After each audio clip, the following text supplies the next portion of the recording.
Oke,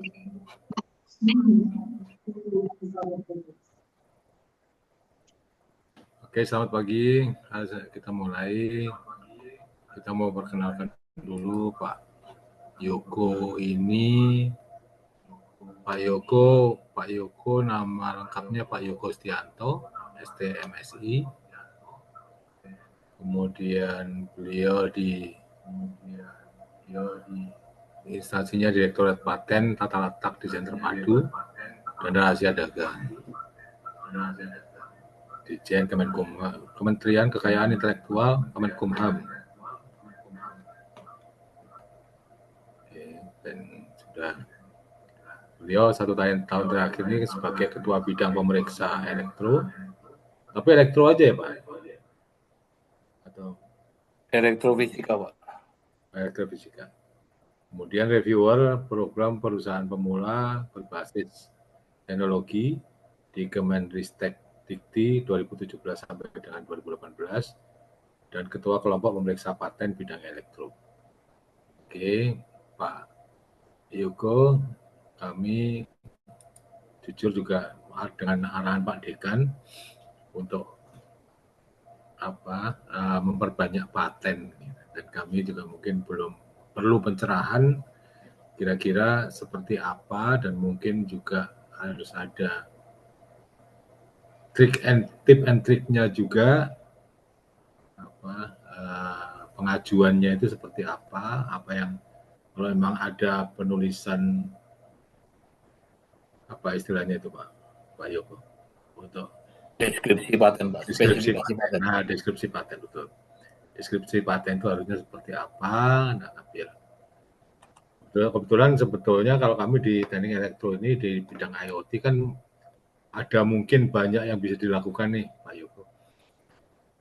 Artinya paten-paten sederhana gitu dengan mahasiswa mungkin bisa diangkat sebagai suatu paten sederhana. Oke Pak Yoko, kami sampaikan sebelumnya monggo Pak Dekan memberikan 1-2 kalimat untuk pembuka karena lagi di Taman Mini. Iya, mohon izin lagi di Taman Mini, jadi acara bisa langsung dilaksanakan. Pak Budi, Pak Yoko, silakan. Mohon izin. Okay. Ada pelantikan pengurus aptisi, silakan. Siap Pak Dekan. Oke, Pak Yoko, waktu dan tempat monggo kami serahkan untuk ditindaklanjuti. Terima kasih. Wassalamualaikum warahmatullahi wabarakatuh. Ya, waalaikumsalam warahmatullahi wabarakatuh. Ya, terima kasih Pak Budi, Pak Dekan atas waktu dan undangannya untuk mensosialisasikan khususnya tentang hak paten. Mohon izin untuk share screen Bapak ya. Monggo.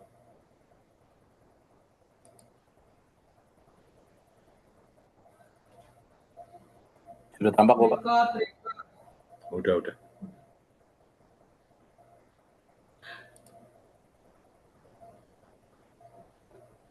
Ya, baik. Jadi pada saat kesempatan ini saya mungkin langsung untuk salah satu persyaratan untuk pendaftaran hak paten adalah adanya spesifikasi paten atau kita biasa sebut deskripsi paten. Jadi spesifikasi paten atau deskripsi paten ini adalah salah satu syarat untuk mendaftarkan hak paten. Jadi di hak kekayaan intelektual ini yang menggunakan spesifikasi adalah hak paten. Jadi sebelum kita menyusun spesifikasi paten, mungkin saya ingin flashback sebentar ke belakang untuk mensosialisasikan atau membrainstorming lah Bapak Ibu supaya paradigma kita sama tentang hak paten itu apa sih? Ya, hak paten itu adalah hak eksklusif yang diberikan oleh negara kepada inventor hasil inventasinya di bidang teknologi untuk selama waktu tertentu melaksanakan investasi tersebut dan memberikan solusi pada pihak lain. Nah, dari poin tersebut di atas, poin tersebut ada beberapa highlight. Jadi paten itu adalah hak eksklusif yang diberikan oleh negara, bukan oleh kementerian kita, bukan oleh direktur kita, bukan oleh menteri, tapi diberikan oleh negara kepada inventor, khusus di bidang teknologi dalam jangka waktu tertentu. Jadi kalau kita ambil kesimpulan dari poin-poin tersebut, ini adalah hak eksklusif yang diberikan negara di bidang teknologi untuk menjalankan invensinya dalam jangka waktu tertentu. Jadi kalau kita simpulkan, ini adalah hak paten ini adalah hak monopoli dalam jangka waktu tertentu dalam bidang teknologi yang diberikan oleh negara atas hasil karya inventor dalam bidang teknologinya. Nah, dari kalimat tadi ada invensi. Apa sih invensi itu? Nah, invensi ini bisa Bapak Ibu lihat. Invensi adalah ide, inventor yang dituangkan dalam keadaan suatu kiat masalah, pemecahan masalah spesifik di bidang teknologi berupa produk, proses, atau pengembangan produk atau proses tersebut. Jadi kalau kita highlight dari sini, invensi itu adalah ide, bukan suatu prototype atau bukan sesuatu produk yang sudah jadi, tapi ide. Ide inventor yang dituangkan dalam kegiatan pemecahan masalah. Jadi paten itu harus background-nya ada suatu permasalahan. Ada masalah yang ditemukan oleh para inventor dalam bidang teknologi terhadap invensi atau teknologi yang sudah ada. Jadi inventor menemukan masalah terhadap invensi atau teknologi yang existing, dan inventor bisa membuat suatu inovasi atau bisa membuat ide. Bagaimana solusi untuk memecahkan permasalahan dari teknologi yang existing yang ada tersebut. Itu baik berupa produk atau proses, produk atau sistem, atau proses atau metode. Jadi di paten ini hanya mengenal dua, produk atau sistem yang tangible, sedangkan yang intangible yang tidak terlihat mata adalah metode atau proses. Jadi hanya dua itu yang bisa diklaim. Produk atau sistem untuk yang tangible, proses atau metode untuk yang intangible, tidak kasat mata. Nah, ini ada beberapa lingkup. Mohon maaf Pak Yoko, apakah layar udah ganti? Oh, tadi belum ganti-ganti Pak ya? Saya udah ganti-ganti. Oh. Belum. Oh. Nah, ini udah. Kalau gini udah ganti Pak? Nah, ganti Pak, udah. Ini tadi patennya. Ini ganti Pak? Belum ya? Oh, belum, berarti harus kembali ya. Kalau begini kecil apa besar Pak? Sudah cukup ya? Ini definisi. Oke. Coba dipindah. Ya, ini lingkup. Oke. Sudah. Ini tadi definisi. Sudah. Ya, tadi definisi ini yang mungkin Bapak Ibu ada yang belum terlihat tulisannya. Ya. Ada pemecahan masalah. Nah, terus mungkin bisa diperbesar F5 gitu. Iya, tadi diperbesar tapi nggak bisa pindah, Pak. Oh, nggak mau pindah ya? Oh, ya udah. Ini Bapak lihat apa? Lingkup yang bukan invensi. Ya, ini lingkup. Kalau ini udah pindah belum? Belum pindah. Masih lingkup. Berarti nggak bisa, harus manual. Oke. Ya, ini lingkup yang bukan invensi. Jadi invensi yang Bapak Ibu tidak perlu daftarkan invensinya karena ini adalah bukan suatu hak paten. Jadi skema bisnis, multi-level marketing, skema administrasi atau manajemen perusahaan, jadi alur birokrasi tahapan-tahapan perusahaan. Ada metode belajar atau permainan, skema bisnis online, skemanya tutorial penggunaan cara marketplace, dan aturan metode yang berisi program komputer. Nah, mungkin di sini ada kerancuan Bapak Ibu masih bingung, mungkin pernah dengar kalau software atau program komputer itu bukan hak paten, tapi masuk hak cipta. Nah, ini masih ada yang ambigu. Jadi bagaimana membedakan software atau program komputer yang bisa didaftarkan paten dan bagaimana software atau program komputer yang masuk ke hak cipta. Nah, kita pahami dulu, hak cipta itu adalah suatu karya, hak karya. Baik itu karya seni, karya tulis, karya lukis, dan seperti lagu, itu karya seni ya. Nah, itu ada karya. Jadi kalau Bapak Ibu memasukkan hak cipta software, itu adalah software yang source code-nya atau yang tidak bisa berinteraksi dengan device yang lain. Sebagai contoh apa? Kayak film, lagu, CD film. Nah, itu ada lagi CD aplikasi suatu CD kalkulasi perpajakan misalnya, CD kalkulasi apa. Nah, begitu Bapak Ibu membeli program tersebut, aplikasi tersebut, Bapak Ibu install di komputer atau laptop Bapak Ibu. Komputer laptop Bapak Ibu ini bekerja hanya secara offline, tidak bisa secara online interaksi dengan device-device yang lain. Jadi hanya offline. Jadi begitu Bapak Ibu install, itu hanya berlaku di laptop Bapak Ibu saja. Offline hasilnya juga di laptop Bapak Ibu saja. Tidak ada interaksi atau efek teknis dengan komputer-komputer atau device-device yang lain. Atau tidak adanya suatu sistem interaksi. Nah, itu masuknya ke ranah hak cipta. Nah, di sini juga ada beberapa, kalau kampus itu bingung, jurnal dengan hak paten. Apa perbedaan jurnal dengan hak paten? Ya, kebanyakan pada peneliti di kampus-kampus itu memasukkan jurnal-jurnal mereka itu, jurnal-jurnal ilmiah mereka itu, apa inventi atau inovasi mereka itu ke dalam jurnal ilmiah, jurnal internasional. Nah, kalau jurnal itu kalau kita dimasukkan ke ranah hak cipta, ke ranah hak intelektual, itu masuknya ke ranah hak cipta. Itu masuk ke karya tulis ilmiah. Nah, perbedaan dengan hak paten adalah, hak paten ini adalah teknologi yang dilindunginya. Teknologi dalam produk atau sistem atau prosesnya, metode. Sedangkan kalau hak cipta, karya tulis ilmiah, perlindungannya adalah di copyright, penggandaan. Jadi begitu Bapak Ibu menuliskan suatu buku, suatu jurnal, isinya itu tidak terlindungi. Sebagai contoh, Bapak Ibu menulis suatu resep masakan membuat donat misalnya. Dan membuat suatu buku resep untuk membuat donat, Bapak Ibu memberikan secara detail apa saja bahan-bahannya, bagaimana tip and tricksnya, bagaimana proses pembuatannya sampai jadi dalam satu buku. Buku itu Bapak Ibu jual, dipublish, terbitkan, dijual. Ada seseorang yang beli buku itu dan mereka mempraktekkan apa yang ada di buku tersebut sehingga menghasilkan suatu produk donat. Donat itu dia jual, laku. Bapak Ibu tidak bisa mengklaim kalau itu donat punya saya.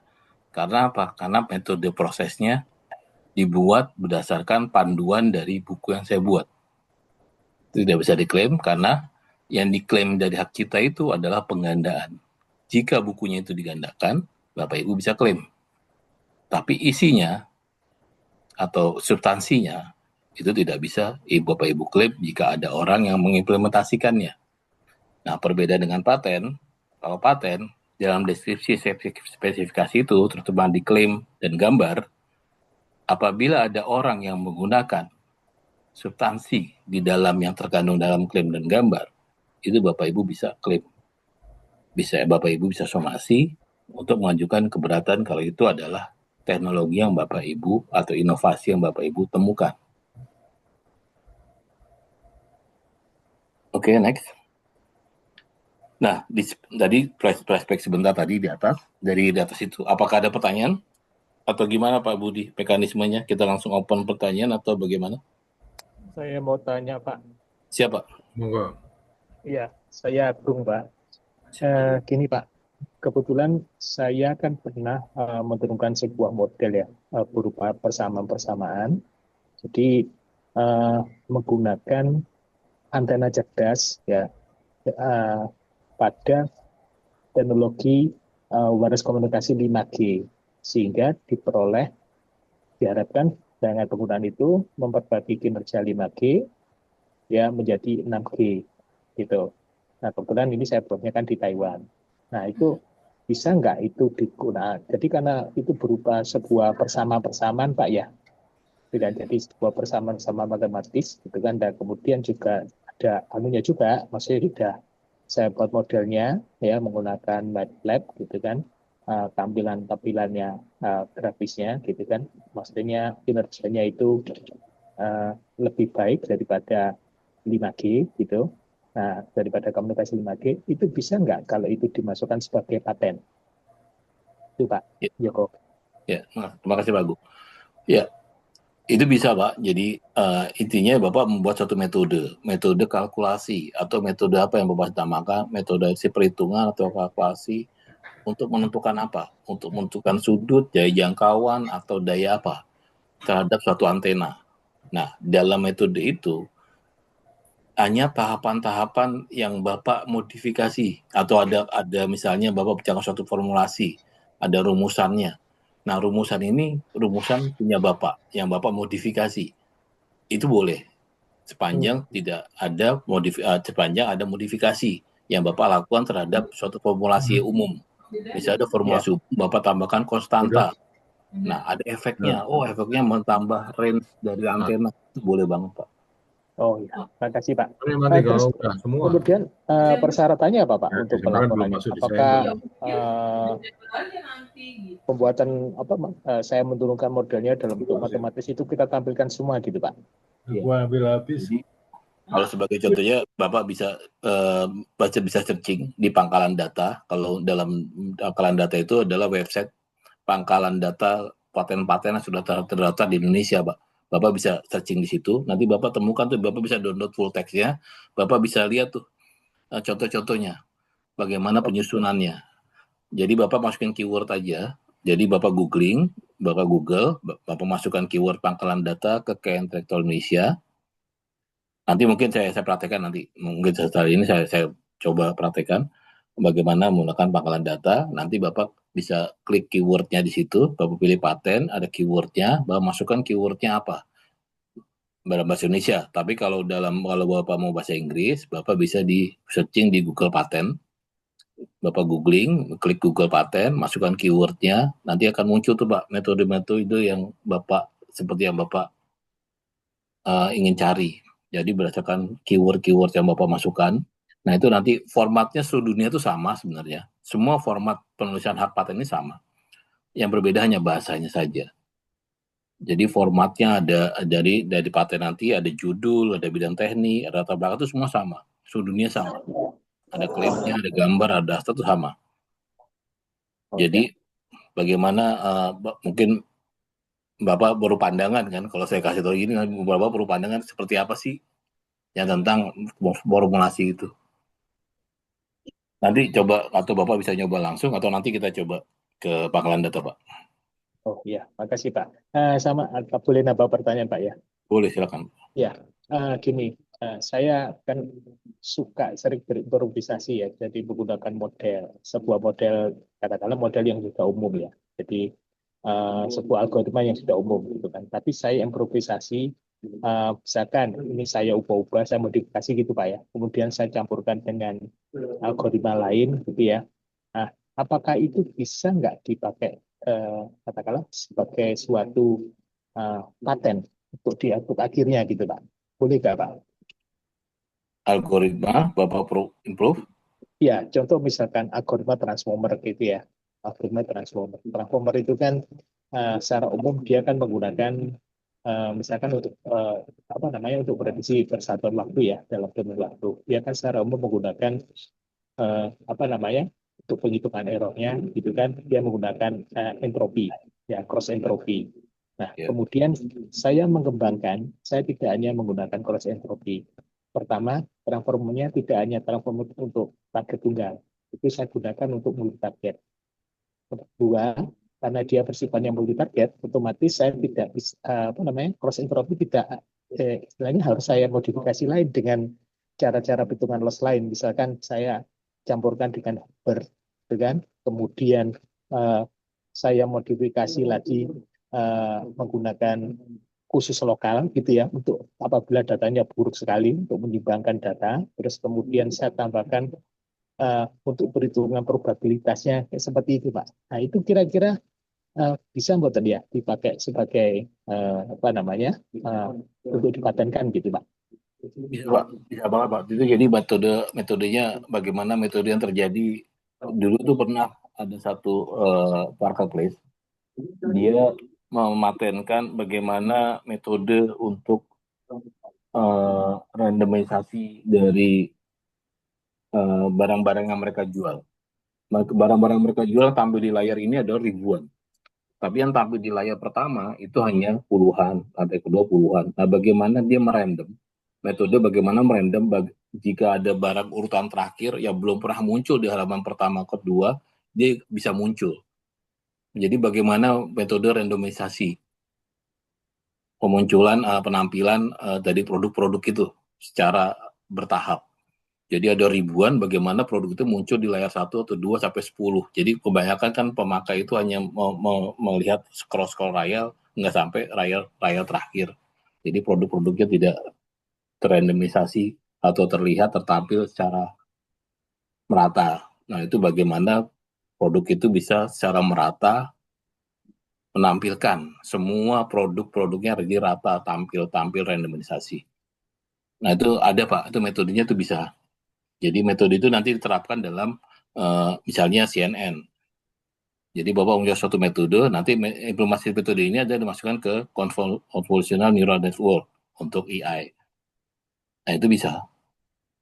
Nah, ini pangkalan data Pak, seperti yang tadi saya sebutkan, pangkalan data. Nah, ini Bapak bisa coba keywordnya apa Pak Agung? Sebagai Kenapa contoh. Pak? Keywordnya Eh, apa sebagai contoh? Keywordnya yang pasti dalam bidang pengembangan antena cerdas misalkan. Antena cerdas gitu aja Pak. Mungkin bisa.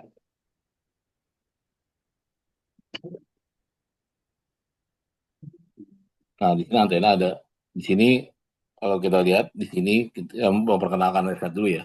Jadi website kita tuh ini pangkalan data. Di sini ada Bapak poin-poin yang bisa Bapak searching dari merek. Ini adalah yang terkait dalam kekayaan intelektual. Ada merek, paten, desain industri, hak cipta, indikasi geografis, dan TLST. Desain tata rasa sirkuit terpadu. Nah, di sini Bapak bisa searching berdasarkan poin apa? Poin paten. Nah, dalam poin paten ini ada statusnya. Status-statusnya. Jadi Bapak bisa melihat misalnya permohonan Bapak yang misalnya statusnya sedang apa, prosesnya dalam proses, atau dibeli atau dihapus, dan lain sebagainya. Nah, tadi kita coba keywordnya antena. Antena kita coba yang diberi, statusnya diberi. Nah, ini ada beberapa antena seperti ini, Pak. Nah, kalau Bapak mau melihat full text-nya, kita mulai dari tahun pendaftaran 2021 ke atas. Ini kalau ini 2019, ini 2018, kita cari yang 2021 ke atas. Itu nanti akan muncul full text-nya. Sebagai acuan Bapak, sebagai contoh bisa. Sebagai contohnya misalnya piranti antena ini ya Pak.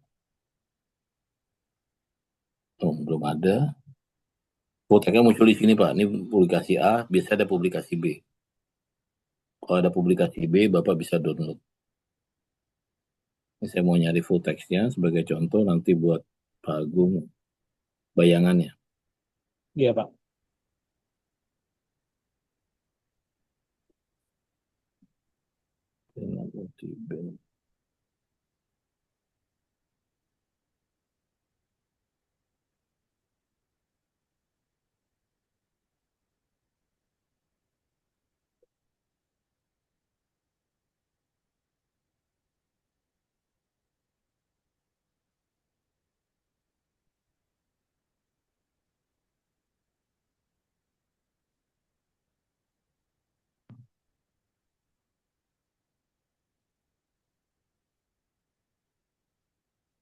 Nah, ini ada Pak. Ini sebagai contoh ya Pak ya. Ini ada publikasi B. Ini Bapak isi asal dulu aja.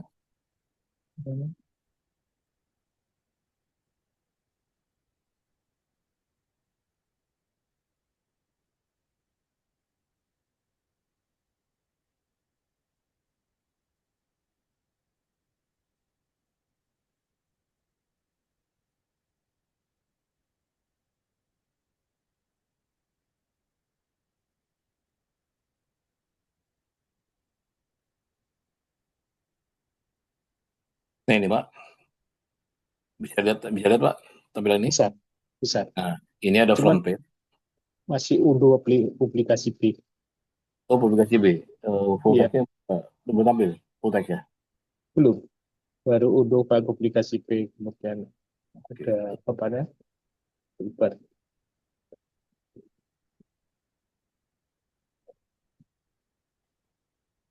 Ini muncul Pak? Lihat Pak? Belum, Pak, masih muter-muter. Nah, muncul. Nah, Ya. Nah, ini front page Pak. Kita sebutnya front page, di halaman depan. Ini berisi informasi. Informasi terkait pendaftaran atau data-data pemohon dan data-data permohonan. Jadi ini semua penomoran internasional. Ini semua sama di seluruh dunia. Front page ini penomoran ini sama, seluruh dunia sama. Ini ada 12 ini di kantor mana paten Bapak terdaftar. Ini paten terdaftar di negara Indonesia. Ini 11 ini nomor patennya. Ini bidang ini adalah kantornya. Ini 45 ini adalah tanggal pemberian paten. Ini ada nama pemohon, nama inventor. Ini ada nama konsultan kalau menggunakan konsultan. Ini dokumen pembanding. Dokumen pembanding yang dianggap pemeriksa ini merupakan pembanding dari investasi ini atau dekat. Ini ada data prioritas, nama permohonan, dan lain sebagainya. Nah, ini abstrak, ada judul, ada jumlah klaim, dan mau memeriksa. Ini abstraknya. Oke, nah ini full text-nya nih, Pak. Ini kalau kita ke bawah ini full text semuanya. Iya, iya. Nah, ini Bapak bisa sebagai acuan, Bapak bisa baca-baca. Nah, ini formatnya semua sama. Formatnya seperti ini, langsung aja saya jelaskan. Nah, ada judul, pertama judul, ada bidang teknik. Bidang teknik ini berisi keterangan dari judul. Biasanya sama dengan judul, antena, suatu perangkat elektronik, jadi sama. Latar belakang ini berisi permasalahan. Permasalahan-permasalahan yang ditemukan oleh inventor terhadap invensi atau teknologi sebelumnya sudah ada. Jadi ini berbicara permasalahan apa yang ditemukan oleh para inventor sehingga inventor menciptakan inovasi atau invensi yang akan didaftarkan paten. Ini latar belakangnya. Nah, uraian singkat ini berisi solusi atau tujuan dari inventor menciptakan invensi ini tujuannya untuk apa? Jadi ini istilahnya ada solusi dari permasalahan yang sudah diungkapkan di latar belakang. Jadi tujuannya membuat suatu invensi untuk mengatasi permasalahan di latar belakang, diuraikannya di uraian singkat invensi. Ini tujuan-tujuannya, berwujudan, nah, ini tujuan-tujuan invensinya. Ini tujuannya, suatu tujuan dari perwujudan invensi ini, pemecahkan masalah mengurangi penyadapan ini. Oke, setelah uraian singkat invensi, kita bicara uraian singkat gambar. Uraian singkat gambar ini berisi keterangan gambar. Jadi keterangan gambarnya aja, gambar satu adalah gambar apa, gambar dua adalah gambar apa, tanpa melampirkan gambarnya. Nanti gambarnya di halaman lampiran paling belakang. Jadi uraian singkat gambar ini adalah keterangan gambar. Gambar satu apa, gambar dua apa, gambar seterusnya sebagainya apa. Ini ada 14 gambar. Setelah itu uraian lengkap invensi. Uraian lengkap invensi ini menjelaskan atau menarasikan gambar-gambar yang ada di uraian singkat gambar. Jadi mengacu pada gambar satu, menjelaskan gambar apa, nah itu dinarasikan. Mengacu pada gambar tersebut, gambar yang akan dijelaskan. Mengacu gambar satu, menjelaskan gambar perangkat elektronik. Nah ini misalnya, nanti jabarkan semuanya. Bagian-bagiannya apa saja, fungsinya apa saja, nanti dijelaskan secara detail dan terperinci.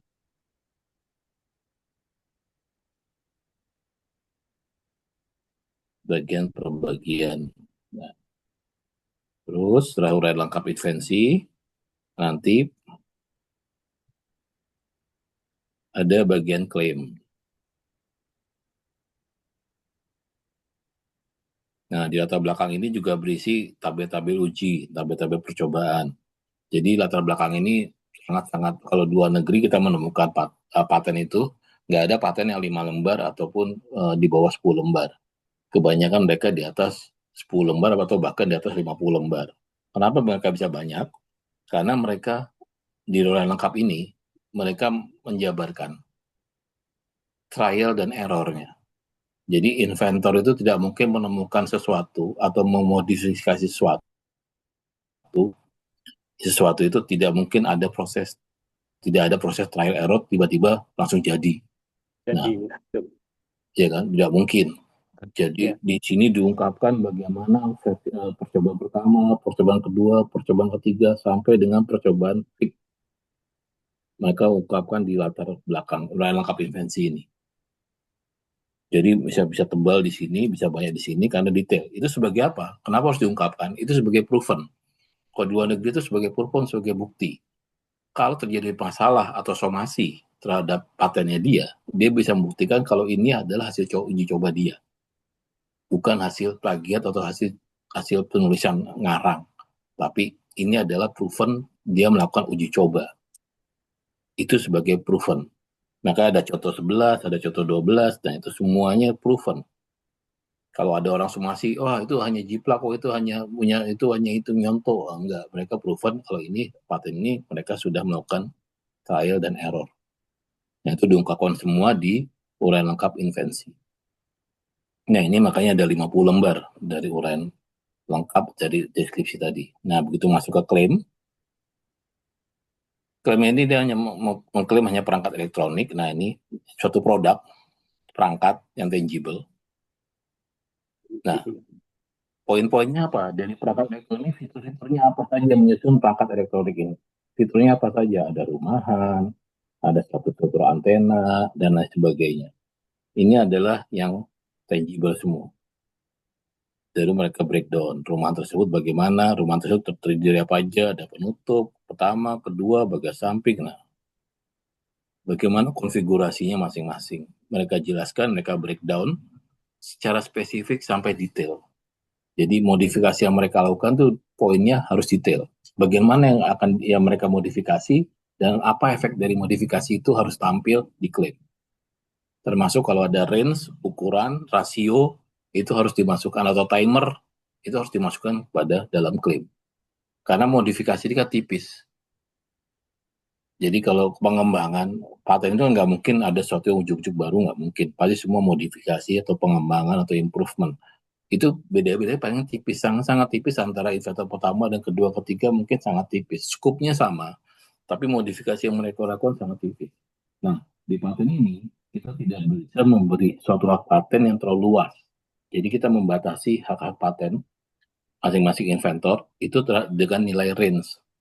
Jadi nggak bisa misalnya Pak Agung mengklaim suatu modul kontrol yang bekerja dalam temperatur tertentu. Nah, nggak bisa kita bahasakan modul temperatur tertentu di bahasa klaim. Nah, tertentu itu banyak, luas, tak terhingga. Nah, kita nggak bisa mengklaim. Jadi Pak Agung harus menjelaskan bermainnya di mana. Temperatur berapa range-nya? 0 sampai 10, atau 10 sampai 20, atau berapa. Nah, nanti kalau ada pengembang inventor lain di atas itu, intinya adalah Pak Agung tidak bisa mengklaim. Karena mereka masing-masing mempunyai ranah masing-masing. Jadi intinya paten itu adalah nilai ekonomi, jualan. Jadi Pak Agung hanya bisa menjual produknya dalam misalnya range suhu 10 derajat. Nah, begitu masuk ke 10, di atas 10 derajat, Pak Agung nggak bisa menjual produknya karena bermainnya di area 10 derajat. Ya. Nah, dari sini jelas Pak, nanti baru gambar. Nah, ini gambarnya Pak, kalau contoh gambar antena. Iya. Seperti ini, kalau gambar produk, kita harus memberikan menjelaskan produknya apa aja, berikut penomoran-penomorannya, masing-masing komponen atau masing-masing fiturnya, atau masing-masing bagiannya, diberikan penomoran dan satu bagian satu nomor, jadi nomornya tidak bisa berulang, satu bagian satu nomor, jadi bagian A nomornya 1 ya sudah, itu tidak boleh dinomorkan ke bagian yang lainnya. Nah, ini spesifik gambar teknik, tidak boleh berupa foto. Jadi kalau Bapak-Bapak Ibu sekalian browsing atau penelusuran di Google paten atau di pangkalan data, itu tidak akan mungkin menemukan gambar berupa foto. Jadi gambar paten itu adalah gambar teknik hitam putih, diberikan penomoran. Karena tadi itu berupa ide, bukan suatu jadi. Jadi ide, kalau ide itu hanya gambar teknik atau sketsa pun malah lebih bagus. Kalau sketsa tulisan tangan pun boleh, yang penting jelas ada penomoran antar komponennya. Nah ini di breakdown lagi lapisan by lapisan, dari sini utuh di-exploded lagi, bagaimana bagian perbagiannya secara detail. Nah baru penyusunan spesifik bagaimana antenanya. Nah seperti itu pola-pola penggambaran. Jadi ada rangkaian perakitannya, ada batang bodi perakitnya, perangkai. Nah, secara detail bagaimana secara detailnya penempatannya. Nah, baru uji tangkapan atau bagaimana. Bisa terjelas Pak Agung? Ya, iya Pak. Cukup jelas. Terima kasih Pak Joko. Sami-sami Pak. Ada pertanyaan lagi Bapak Ibu?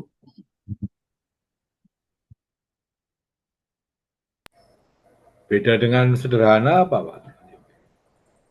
Ya, Ada paten paten, blanket sama ya. sederhana. Ya, paten itu ada dua Pak, paten biasa dan paten sederhana. Nah, paten biasa dan sederhana itu, bentar Pak, saya cari.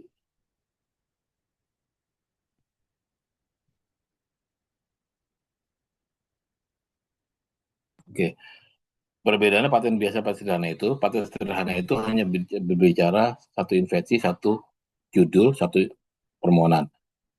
Perbedaan paten biasa sederhana juga ada dalam masa perlindungannya. Kalau paten itu 20 tahun, kalau paten sederhananya hanya 1 tahun. Ada 10 tahun. Jadi 10 tahun dan 20 tahun. Paten sederhana 10 tahun, paten atau paten biasa itu 20 tahun. Nah, paten biasa itu pengumumannya atau masa publikasi itu 1,5 tahun. Kalau paten sederhana, masa publikasi hanya dalam hitungan 2-3 bulan. Jadi kalau Bapak Ibu mencari luaran dalam setahun, misalnya Bapak Ibu penelitiannya nih, luarannya harus setahun menghasilkan paten. Itu paten sederhana bisa mengakomodir untuk dalam keluaran dalam setahun. Tapi kalau paten biasa tidak bisa, minimal 1,5 tahun paten biasa itu atau 2 tahun itu bisa keluar sertifikatnya. Tapi nah, Bapak Ibu tergantung strategi dari Bapak Ibu ingin data paten biasa sederhana itu tergantung luaran juga, luaran penelitian. Perlunya setahun atau setahun lebih, nah itu boleh. Nah biasanya kalau di Kemenristek Dikti untuk Sinta, biasanya itu lebih nilai kumnya lebih besar paten dibanding paten sederhana. Nah kalau Bapak Ibu ingin mendaftarkan internasional, yang bisa didaftarkan sebagai prioritas itu adalah paten, bukan paten sederhana. Jadi paten kalau Bapak Ibu misalnya mau mendaftarkan ke Singapura, Bapak Ibu daftar di Indonesia sebagai dokumen prioritasnya itu harus paten P atau paten biasa. Nah itu nanti bisa dijadikan dokumen prioritas untuk pendaftaran paten di Singapura atau di luar negeri lainnya.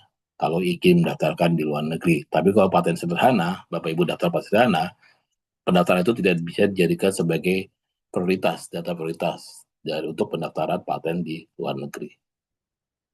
Perbedaan itu aja Pak, sama perbedaan masa prosesnya aja. Prosesnya sederhana lebih cepat, perlindungannya 10 tahun, paten biasa prosesnya lebih dari 1,5 tahun, perlindungannya 20 tahun. Sederhana tadi setahun atau 10 tahun ya Pak? Keluarannya setahun, perlindungannya 10 tahun Pak. Oh, perlindungan 10 tahun. Oke. Iya. Jadi paling cepat luarannya bisa dalam setahun, itu bisa dikejar. Kalau Bapak perlu luaran setahun itu bisa dikejar paten sederhana, perlindungannya 10 tahun. Itu hanya berlaku lokal aja. Siap.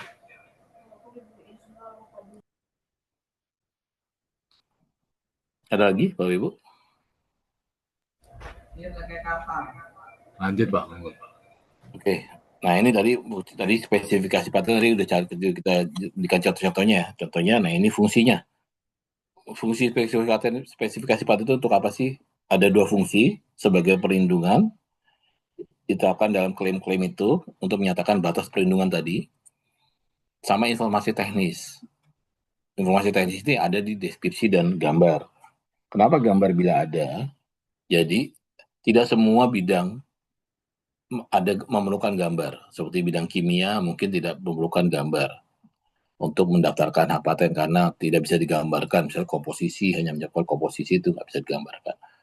Nah, kalau bidang mekanik dan elektro itu harus. Karena apa harus ada gambar? Bapak Ibu menulis suatu deskripsi, itu memerlukan acuan dulu. Kalau Bapak Ibu tidak punya menggambar dulu, apa yang ingin Bapak Ibu tulis, Bapak Ibu kan kemana-mana, tidak ada acuan. Acuannya kemana? Jadi kemana-mana, jadi terlalu lebar. Jadi saran kami, pertama kalau Bapak Ibu punya suatu ide, Bapak Ibu buat gambarnya dulu, digambarkan dulu. Digambarkan alat gambar alat bagian-bagiannya, kalau proses gambar diagram alit atau flowchartnya bagaimana secara spesifik, dari gambar itu baru itu gambar itu sebagai acuan untuk menuliskan deskripsi. Jadi deskripsi nanti tidak kemana-mana melebar. Tapi kalau tidak ada gambar, Bapak Ibu akan bingung mulainya dari mana. Jadi saran kita gambar dulu, dan gambar itu kalau bidang mekanik dan elektro itu memang harus ada. Ini format penulisan gambar, ini format baku, ini format dari, jadi kalau kita daftar, begitu sekarang pendaftaran melalui online, melalui akun online, Bapak Ibu bisa daftarkan 1 kali 24 jam, hari libur pun bisa, online secara online.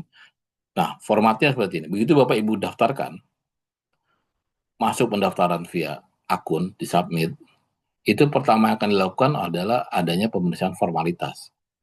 Pemeriksaan syarat-syaratnya. Apakah sudah sesuai format, syarat-syaratnya sudah terpenuhi, syarat-syarat ada form, ada dan lain sebagainya, tanda tangan, apa sudah terpenuhi. Nah, itu diperiksa dalam bagian pemeriksaan formalitas. Yang diperiksa apa? Seperti ini, format penulisan. Ini format baku yang tidak bisa Bapak Ibu pelanggar. Karena ini ada di undang-undang kita. Bukan format mau-maunya kita, tapi ini format sudah baku dan sudah ada di undang-undang kita. Jadi mau tidak mau, suka tidak suka, Bapak Ibu harus ikut format ini. Kalau tidak akan kena pemeriksaan formalitas, akan disurati.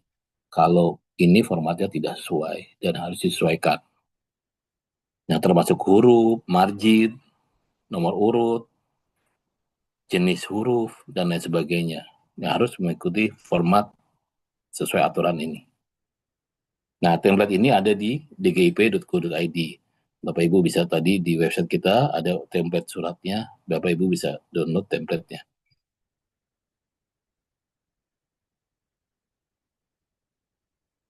Nah, ini format tulisannya ada judul, bidang teknik, sub-subnya ada, klaim abstrak gambar, halaman sendiri. Tidak boleh mencampurkan. Jadi halaman baru, halaman sendiri, diantar terus, nyambung, tapi halaman klaim abstrak dan gambar, halaman tersendiri, halaman baru. Nah, ini format gambarnya. Kalau alat seperti ini tadi, kalau alat yang tangible, gambar alatnya, berikut nomor-nomor penomoran komponen-komponennya. Nah, kalau sistem atau ada modul kontrolnya, kalau ini alat mechanical, kalau ini electrical, itu ada wiring diagramnya. Jadi kita nggak usah nyebut komponen by komponen, tapi modul besarnya aja. Ada memori, ada unit masukan, unit tampilan, ada sirkuit, audio, ada modul wifi, dan lain sebagainya. Ada prosesor. Jadi kita nggak nyebut komponen by komponen, tapi fungsi. Unit fungsinya saja. Nah, itu wiringnya. Berikut flow-nya. Kalau ini adalah suatu metode atau proses, nah Bapak Ibu menggambar diagram alur seperti ini.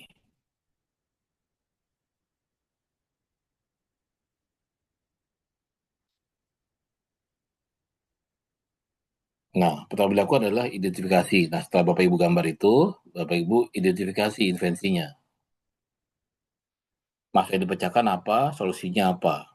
Nah, dari gambar, Bapak Ibu bisa identifikasi invensinya tentang apa sih, masalahnya apa sih yang akan dipecahkan, solusinya apa sih dari yang Bapak Ibu gambarkan.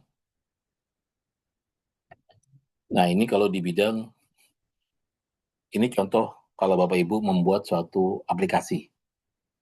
Banyak pertanyaan, aplikasi bisa nggak Pak dipatenkan? Itu banyak sekali pertanyaan kalau di bidang informatika, ilmu komputer, ilmu informatika itu banyak sekali.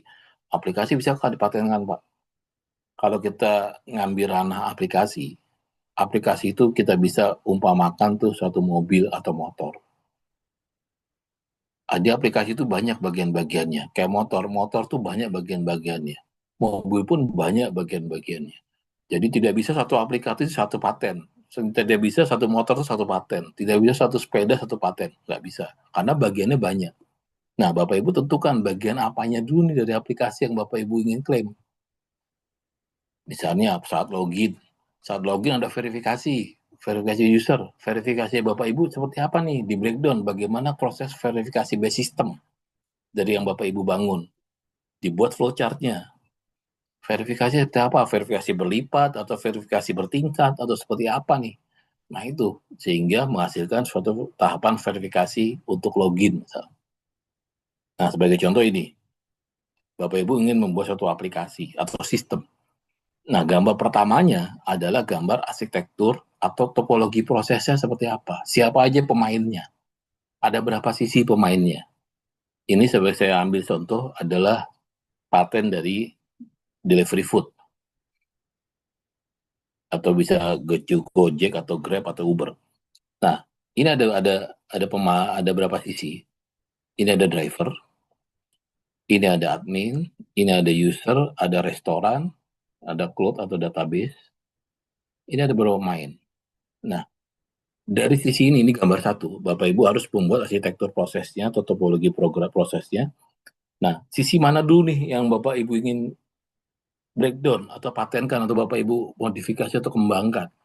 Sisi dari user ke cloud-nya, atau resto ke cloud, atau driver ke cloud, atau admin ke cloud. Ini banyak sisi.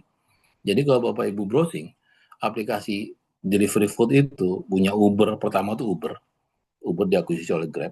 Uber itu menciptakan aplikasi pesan antar yang kita biasa gunakan itu dari pesan sampai antar. Itu ada 1.000 paten atau bahkan lebih dalam satu aplikasi.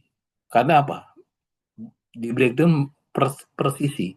Dari sisi mana dulu? Dari sisi driver ke cloud, komunikasinya, atau dari sisi bagaimana pola rating atau leveling driver. Karena kita bicara driver banyak.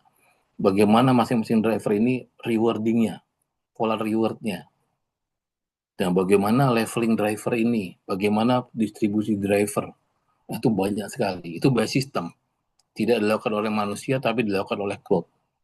Nah itu semua by system, randomisasi. Nah dari gambar ini Bapak Ibu breakdown sisi mana dulu yang Bapak Ibu ingin patenkan.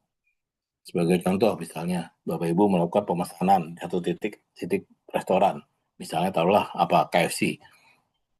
Begitu Bapak Ibu klik pesan, sistem akan mencari driver. Nah di KFC itu satu titik KFC yang Bapak Ibu pesan itu daerah tersebut, sebagai contoh misalnya ada 50 orang driver berkumpul dalam range yang masuk ke KFC tersebut. Ada 50 orang. Begitu Bapak Ibu klik, kenapa si A yang terpilih sebagai driver Bapak Ibu? Bagaimana sistem menentukan si A itu terpilih? Bagaimana pola pemilihan driver di satu titik tertentu? Nah, itu di breakdown lagi. Bagaimana pola by sistemnya?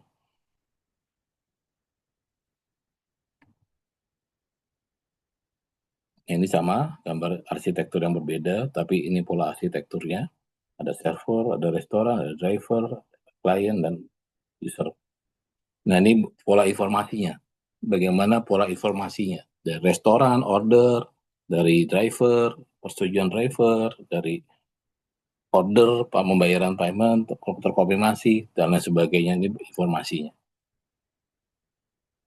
Nah, ini flowchart-nya, diagram alirnya. Dari sisi driver, begitu driver setuju mulai, bagaimana prosesnya tuh? Nah, ini seperti ini. Jadi gambar diagram alir if-then-nya, termasuk default-nya. Ini kalau bicara aplikasi. Sampai sini, Bapak Ibu ada pertanyaan?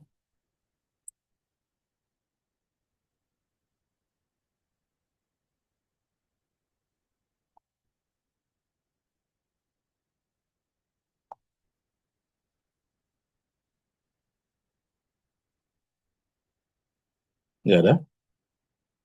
Oke.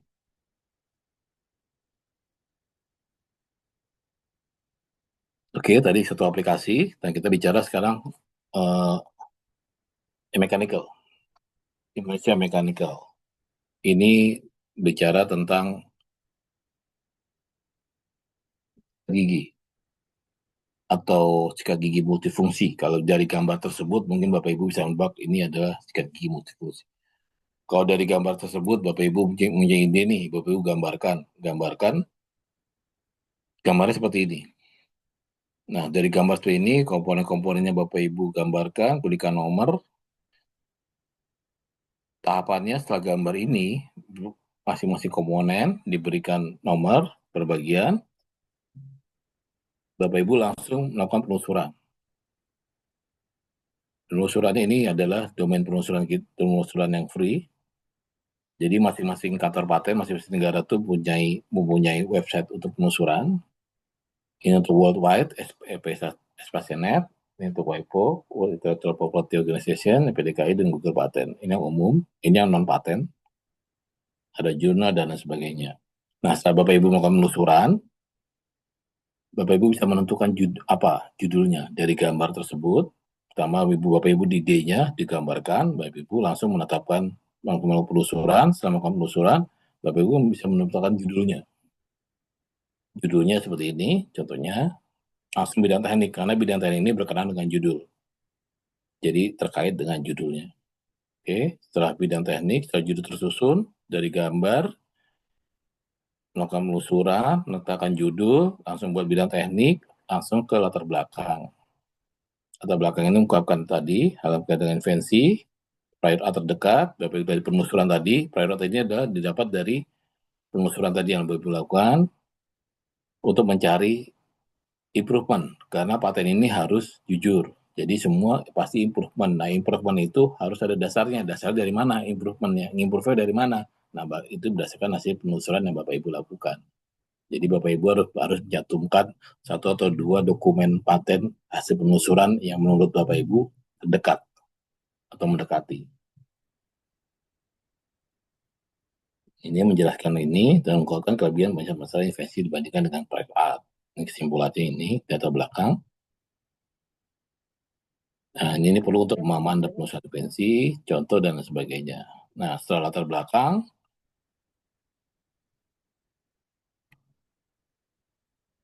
ini contohnya latar belakang.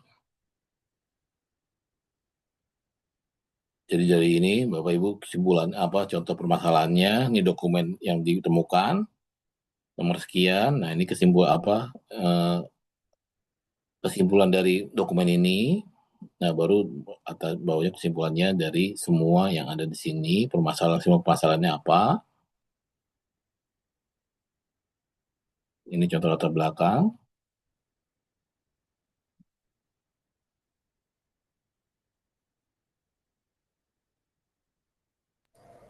Nah, terus latar belakang masuk ke uraian singkat invensi. Uraian singkat invensi ini adalah mengungkapkan invensi secara umum dan tujuannya tadi. Tujuan invensi ini dibuat apa? Berarti di latar belakang itu Pak Joko, itu nyari di lembar tadi ya, yang referensi-referensi tadi ya, yang terdahulu ya. Ya, Nah, di sini Pak, di penelusuran. Di sini Pak. Jadi di sini Pak, untuk dokumen paten ini, untuk dokumen non paten ini, jurnal dan lain sebagainya. Di marketplace juga bisa Pak. Di marketplace itu juga bisa, Tokopedia bisa juga sebagai acuan. Ini free semua. Ya. Ini adalah kasih nomor ini seperti ini, bukan event sebelumnya apa. Oke, itu sudah singkat. Soal latar belakang itu sudah selesai, baru membuat uraian singkat.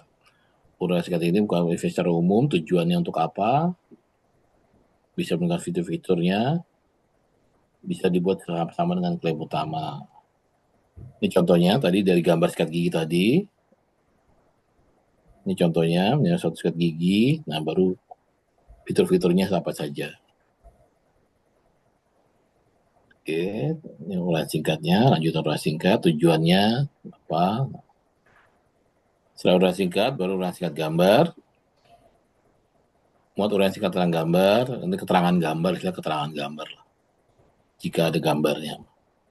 Nah, ini contoh uraian singkat gambar. Gambar 1 ada tampak samping, gambar 2, 3, 4, gambar tampak samping gagang, gambar 5, dan lain sebagainya. Setelah uraian singkat gambar, masuk uraian lengkap. Nah, uraian seperti ini ada bukan bagian yang sangat penting karena menarasikan A sampai Z dari invensinya secara detail, secara lengkap, on sampai off.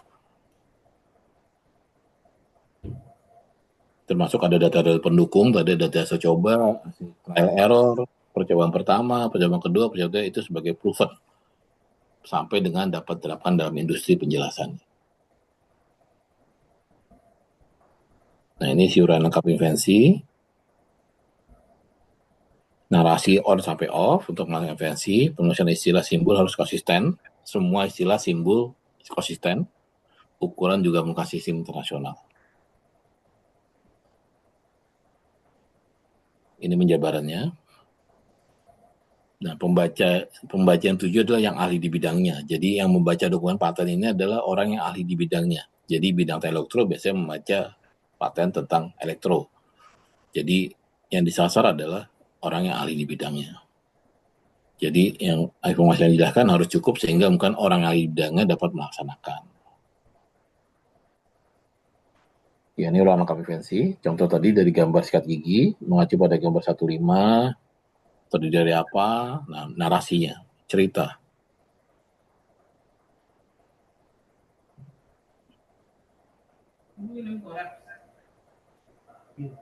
Nah, ini baru uraian lengkap invensi, cerita semuanya, bagian-bagian, komponen by komponen, fungsi, dan perangkaiannya bagaimana, cerita secara lengkap di uraian lengkap invensi, setelah itu lanjut ke klaim.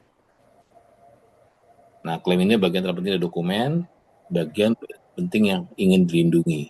Jadi kalau ada permasalahan atau ada somasi atau ada keberatan tentang paten yang Bapak Ibu lajukan, itu bukan produknya yang maju di pengadilan, akan tetapi dokumennya, deskripsi paten ini, spesifikasi paten ini yang maju ke pengadilan, yang diuji adalah bagian klaimnya.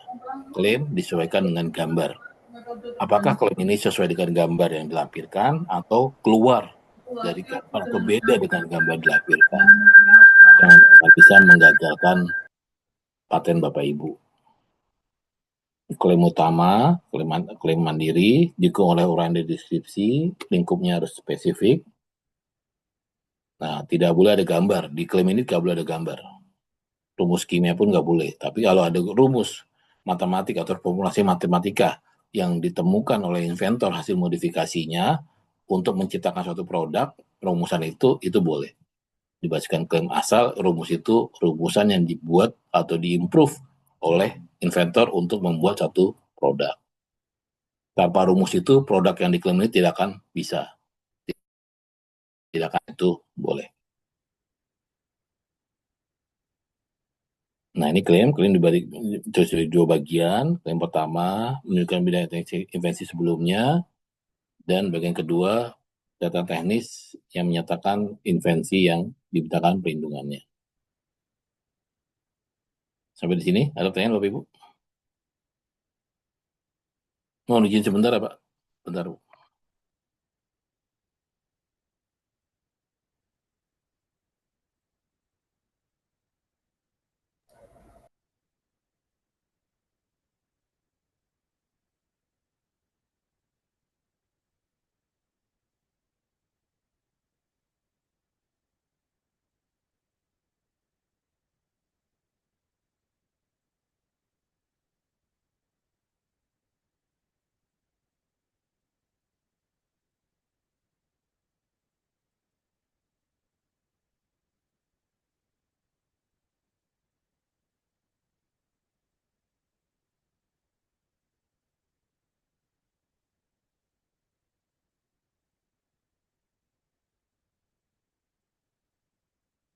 Ya, ada pertanyaan Bapak Ibu sampai sini? Ya Pak, monggo silakan. Oke, kita lanjut. Dari klaim tadi ada bagian.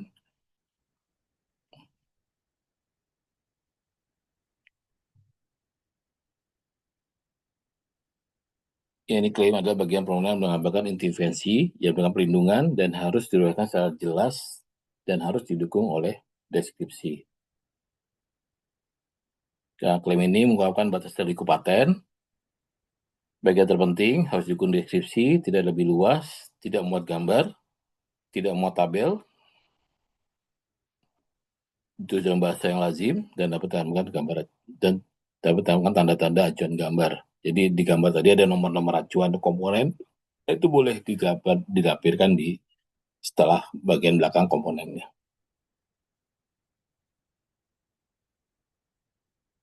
Ini contoh klaim dari gambar tadi, gambar sikat gigi. Jadi yang diklaim ada suatu sikat gigi yang terdiri dari gagang. Gagang tadi sesuai gambar tadi, gagang itu nomor 1.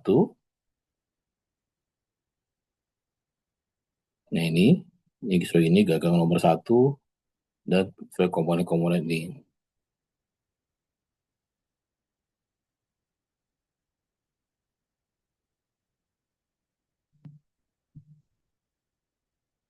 Ya, gagang nomor 1, kepala sikat nomor 2, itu sebagai apa, fungsinya gagang itu sebagai apa, yang punya lubang penghubung, kepala sikat nomor 2, sesuai gambar, tempat belakang fungsinya sebagai apa, tampangan bulu-bulu sebagai pembersih, terus kepala pembersih lidah, nomor 3, fungsi untuk apa, dan sebagainya. Langsung, ini adalah bagian umum dari satu sikat gigi, jadi sebelum kalimat yang dicirikan, ke atas ini adalah fitur-fitur umum, fitur-fitur yang sudah ada di sikat gigi. Jadi ada gagang, ada kepala sikat, kepala pembersih, ini adalah fitur-fitur umum. Nah, yang diimprove oleh inventor apa? Yang diimprove adalah kepala sikat 2 ini, kepala pembersih ini dapat dihubung lepaskan terhadap gagang 1. Inilah improvementnya.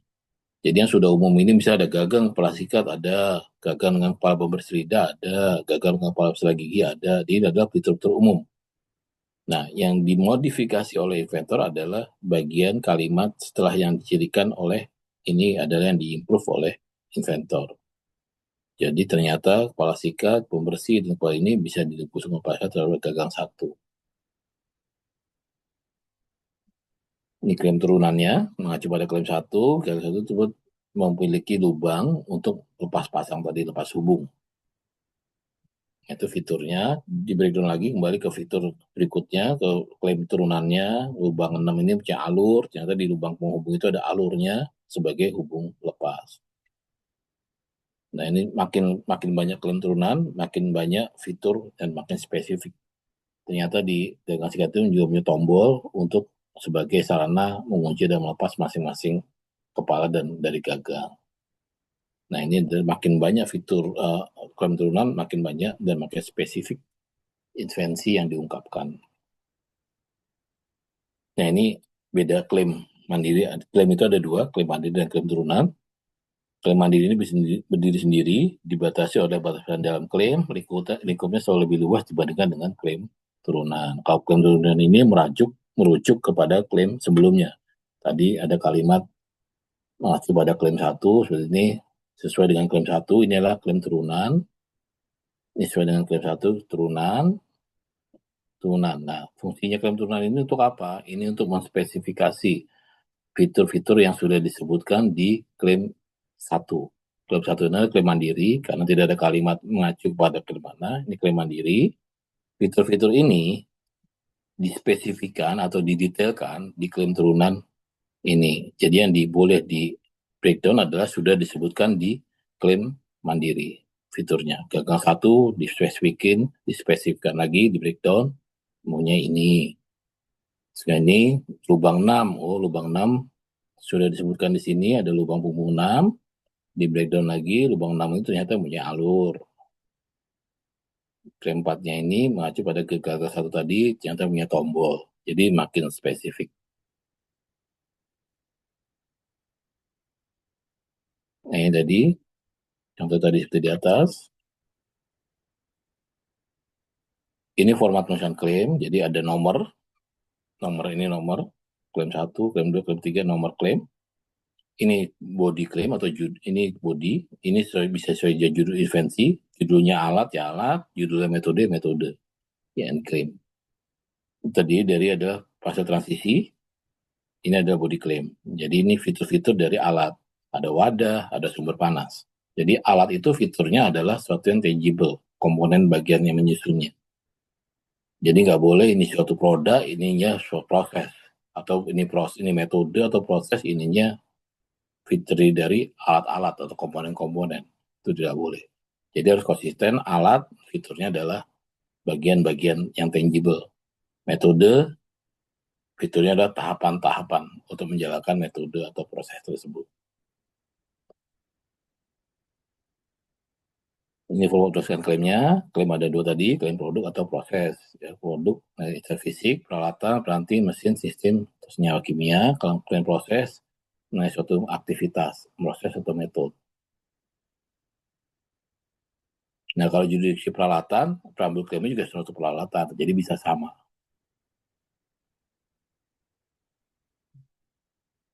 Ini strategi penulisan klaim. Jadi ada penulisan klaim itu di dunia ini ada dua, kalau kita nyebut ada dua mazhab. Ada mazhab Eropa dan mazhab Amerika. Nah, kalau Eropa ini dibatasi oleh atau dibedakan dengan ada klase yang dicirikan dengan. Jadi ini ada ABC, ini adalah fitur umum. Jadi suatu X yang punya ABC. ABC ini adalah fitur umum dari X yang dicirikan oleh dimulai dengan improve-nya yang dilakukan inventor apa? A di-improve memiliki P, atau B di-improve memiliki Q, atau C di-improve dilengkapi dengan R. Ini adalah modifikasi yang dilakukan oleh inventor. Ini Eropa. Jadi to perform kita nyebutnya dua bagian. Bagian pertama penyataan menunjukkan bidang teknik invensi sebelumnya yang sudah umum. Bagian kedua yang dimintakan perlindungannya yang di-improve.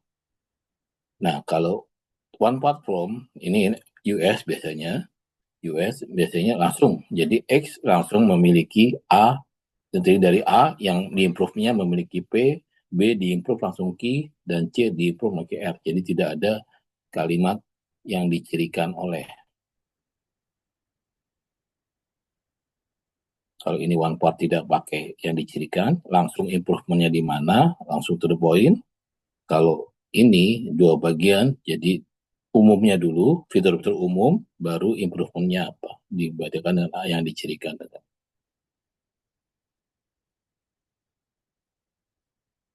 Ada yang Pak? Silakan. Oke. Silakan teman-teman kalau ada yang mau ditanyakan.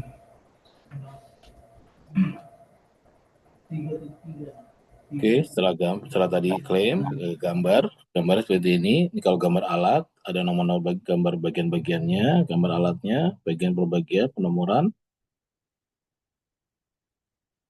Ini juga gambar contoh gambar alatnya. Ini contoh abstraknya. Abstrak ini tidak boleh lebih dari 200 kata, jadi maksimal total 200 kata. Karena apa? Karena di kolom frontpage tadi hanya difasilitasi sampai 200 kata. Kalau lebih dari 200 kata akan terpotong. Tidak masuk kelebihan dari 200 katanya.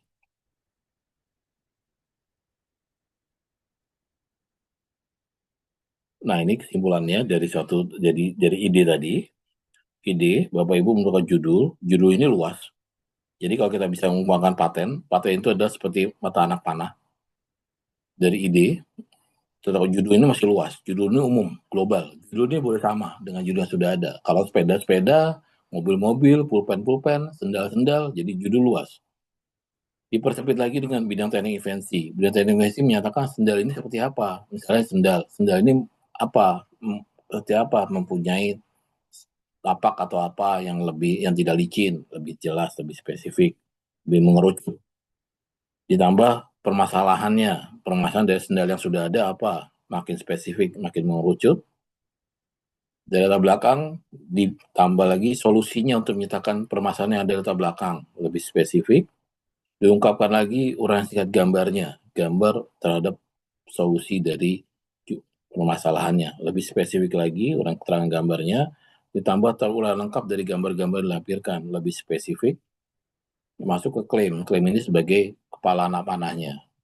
Jadi klaim ini berisi fitur-fitur yang sudah dilengkapkan ini, fitur-fitur umumnya, fitur-fitur spesifiknya, intinya diambil masuk ke klaim dan makin mengerucut termasuk diungkapkan bahannya apa, bagian apa, konfigurasi seperti apa, ukurannya berapa, lebar berapa, tebal berapa, temperatur berapa, timer berapa, makin spesifik diungkapkan di klaim. Jadi makin meruncing. Dan sesuaikan dengan gambar dan abstrak. Nah ini tahapan kesimpulannya, tahapan penulisan paten itu. Jadi para inventor ini, tahap pertama adalah tadi, kenali dulu invention tentang apa, masalah tekniknya apa, yang dipecahkan apa, solusinya apa. Tahap 2-nya menggambar, tahap 3 melakukan penelusuran, kembangkan gambar, buat uraian singkat, latar belakang, dan baru seterusnya. Jadi ini tahapan penulisan deskripsi atau spesifikasi paten. Ya, sampai sini. Ada pertanyaan, Bapak Ibu, silakan.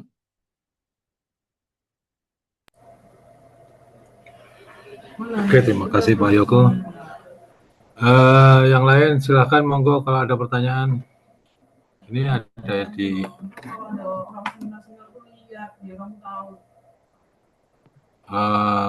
ini dari Pak Dekan nih, Pak Yoko.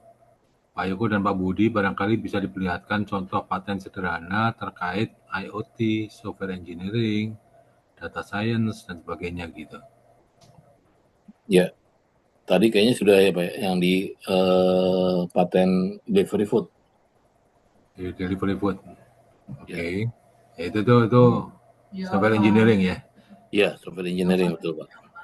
Kalau IoT itu kan banyak sensor yang bisa dikombinasikan, diaplikasikan untuk keperluan tertentu juga gitu ya. Dan juga yang ingin saya tanyakan itu DTLST ya, desain tata letak sirkuit terpadu. Oke. Kalau DTLST itu Pak, DTLST itu ada letak sirkuit dalam sirkuit, bukan PCB Pak ya. Oh gitu. Sirkuit letak IC, integrated sirkuit itu sirkuit terpadu itu IC Pak, integrated sirkuit. Ya, IC ya. Jadi desain tata letak IC dalam IC. Itu yang dimaksud DTLST. Tata letak IC pada IC. Iya, di dalam IC. Jadi dalam IC itu ada rangkaian tuh, ada rangkaian isinya IC semua. Nah itu bagaimana desain tata letaknya? Desain tata letak IC di dalam IC. Oke. Siap. Itu maksudnya desain tata letak sirkuit terpadu. Sirkuit terpadu itu IC. Berarti outputnya IC. Sebenarnya IC. Jadi IC itu kan ada yang IC mau pecahkan masalah panas. Nah itu kan tergantung rangkaian dalam IC-nya itu Pak. Ya, desain IC itu bisa menurunkan panas dari IC. Nah itu bagaimana desain tata letak IC-nya itu dalam IC tersebut. Oke. Nah itu yang dimaksud DTLST. Oke, kalau untuk tadi misalkan IoT,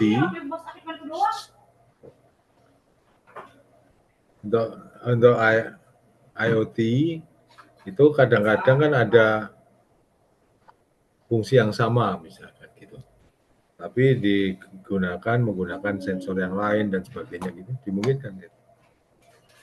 Banyak banget Pak. Ini contohnya nih Pak, greenhouse. Ini greenhouse-nya IoT semua Pak. Ya. Ini banyak banget ini. Greenhouse atau sistem monitoring, AirPlay, itu banyak banget itu IoT. Karena sekarang kan semua adalah IoT, Internet of Things. Jadi IoT itu adalah kontrol kendali jarak jauh. Jadi kenapa TV ada Smart TV dan TV konvensional? Nah, bedanya Smart TV itu adalah karena Smart TV itu bisa terhubung ke internet dan menjadi IoT, Internet of Things kan. Kalau belum smart, dia kan offline. Tidak terhubung ke internet. Intinya itu, jadi banyak banget semua kendali jarak jauh itu adalah IoT.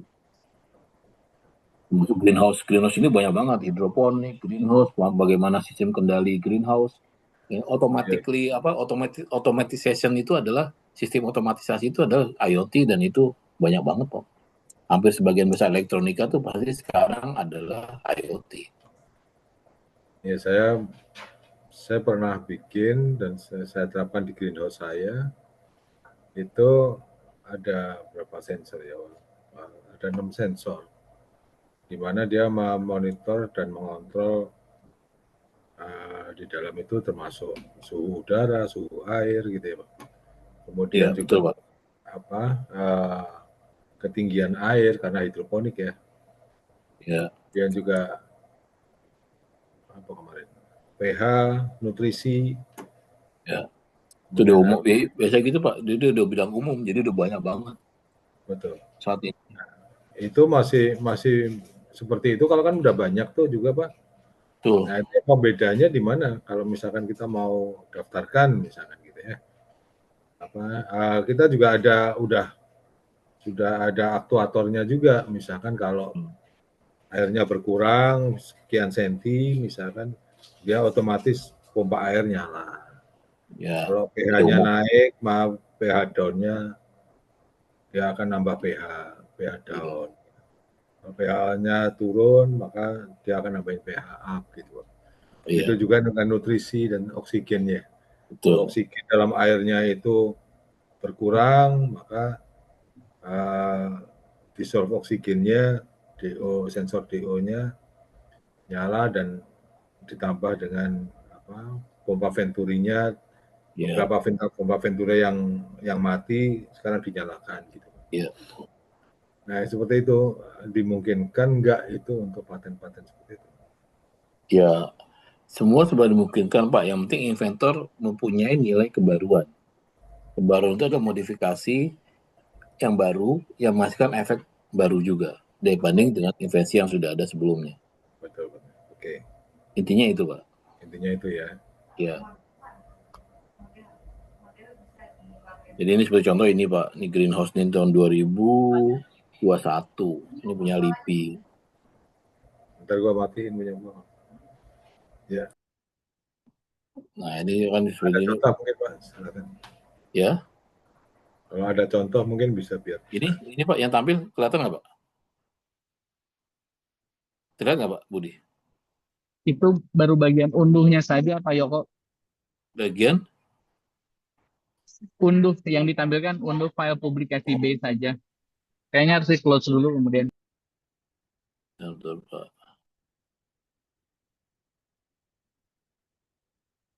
Ini sudah muncul Pak. Sudah apa sudah?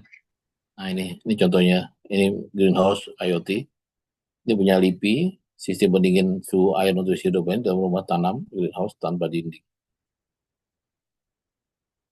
Nah ini contoh deskripsinya, contoh gambarnya, coba kita lihat gambar. Nah ini gambar itu Pak. Ini punya LIPI gitu. Nah ini gambar bagian-bagian dari greenhouse tadi, sistem bagian-bagian besarnya. Ikuti nomor-nomor komponennya. Ini bagian pengairannya, pipingnya, sama mungkin pipingnya bagaimana. Gambarnya seperti ini Pak.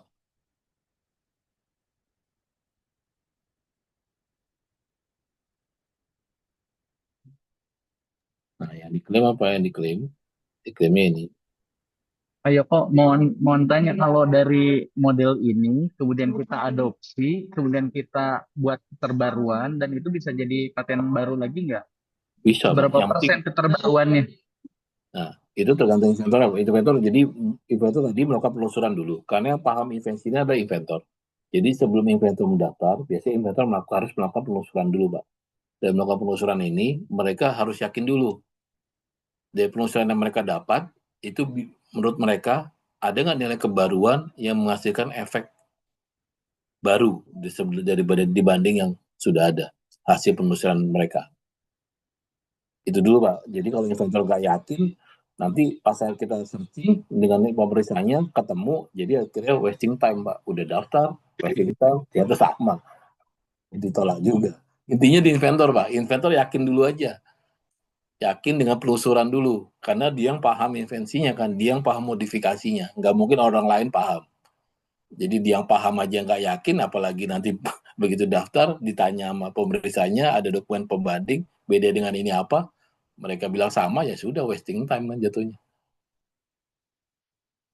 Intinya itu, Pak.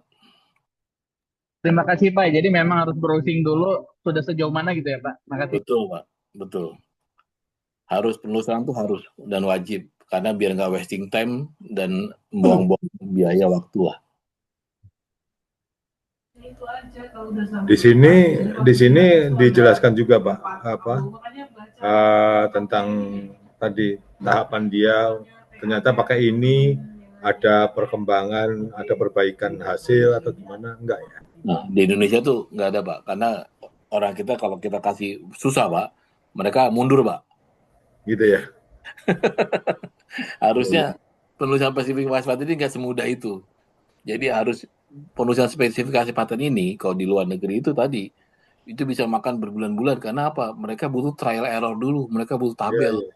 tabel bukti, uji. Nah orang kita kalau dikasih begitu nggak ada yang daftar paten, Pak.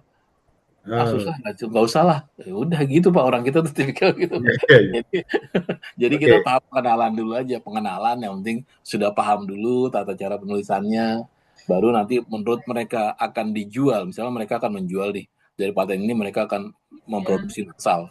Nah mereka perlu penulisan yang sangat-sangat spesifik. Karena apa? Begitu masuk pasar barangnya, intinya paten ini kan nilai ekonomi. Nilai ekonomi itu untuk dagang, untuk dijual. Begitu mereka akan menjual, tapi mereka perlindungannya enggak kuat, mereka akan berpikir, begitu dijual ada somasi, mereka selesai. Nah, jadi semua di strategi ini tergantung dari inventornya. Inventornya ini mau jualan atau hanya nilai kum. Kalau jualan harus spesifik, harus jelas, harus ada proven. Karena begitu masuk di pasar itu akan banyak sekali pesaing-pesaing yang akan exercise somasi atau apa dan lain sebagainya. Makanya di luar negeri itu perang paten tuh bukan perang produk Pak, tapi perang paten. Intel dan Qualcomm, Apple dan Samsung, itu mereka yang perang paten. Karena apa? Begitu paten kalah, otomatis selesai perdagangan, Pak. Seperti yang terjadi di BlackBerry. Dulu BlackBerry dulu booming. BlackBerry itu hanya punya 2 paten, aplikasi BBM dan trackball. Nah, begitu trackballnya selesai, patennya, mereka nggak muncul lagi produknya. Karena patennya sudah tertindas oleh paten-paten handphone Cina dan handphone lainnya. Jadi BlackBerry terpendam, Pak. Tapi trackball, sampai sekarang paten trackballnya masih berlaku, tapi tidak ada yang bisa menggunakan trackball tersebut di handphone. Oke, terima kasih Pak Yopi. Pak Nijirwan, sebenarnya ada silakan Pak Nijirwan. Ya, terima kasih Pak Budi, terima kasih Pak Dekan dengan para dosen yang hadir di webinar ini.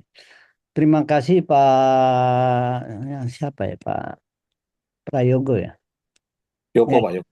Pak Yoko. Salam kenal Pak Yoko. Ya, Pak. Pertama-tama tadi menarik tentang bagaimana penelusuran lah ya sebelum kita mengajukan invensi ya Pak ya. Ya. Oke. Nah, pada akhirnya apakah yang tadi yang ditampilkan daripada beberapa laman ya atau website yang ada tadi Google Paten dari beberapa yang ada ya itu menjadi sebuah rujukan Pak ya. Apa begitu Pak? Pertama satu dulu nih saya tanya dulu ini Pak. Ya. Jadi tadi ya Pak, paten itu kita berangkat dari suatu modifikasi, improvement dari teknologi yang existing, yang ada. Oke. Tidak mungkin inventor menemukan sesuatu saat ini benar-benar baru, menciptakan suatu hal yang baru, bukan suatu modifikasi atau improvement. Oke. Nah, dokumen penelusuran itu adalah sebagai dokumen improvement dari apa? Dari yang sudah ada. Oke. Itu adalah bukti improve. Baik. Berarti pada akhirnya kita mengajukan di dalam klaim-klaim itu ya Pak ya yang punya sinergitas dengan invensi atau paten yang akan kita usulkan, bukan begitu Pak? Ya, jadi klaim itu adalah fitur-fitur improvement yang inventor lakukan yang mempunyai nilai pembeda dan efek yang beda dengan yang sudah ada sebelumnya, yang existing. Itu Oke. klaim. Ya. Kebetulan kan saya punya paten sederhana tentang GPS. Paten sederhana sudah terbit tahun berapa? 2000 berapa? 2004. Nah, makanya itu saya mencoba menelusuri dengan beberapa yang tadi yang telah disajikan. Itu memang kita perlu mempelajari gitu Pak ya, bukan hanya di halaman mukanya aja Pak ya, mungkin ya Ya. Pak Yoko ya. Ya, Jadi substansi daripada paten yang sudah diterbitkan baik di dalam maupun di luar negeri. Bukan begitu Pak?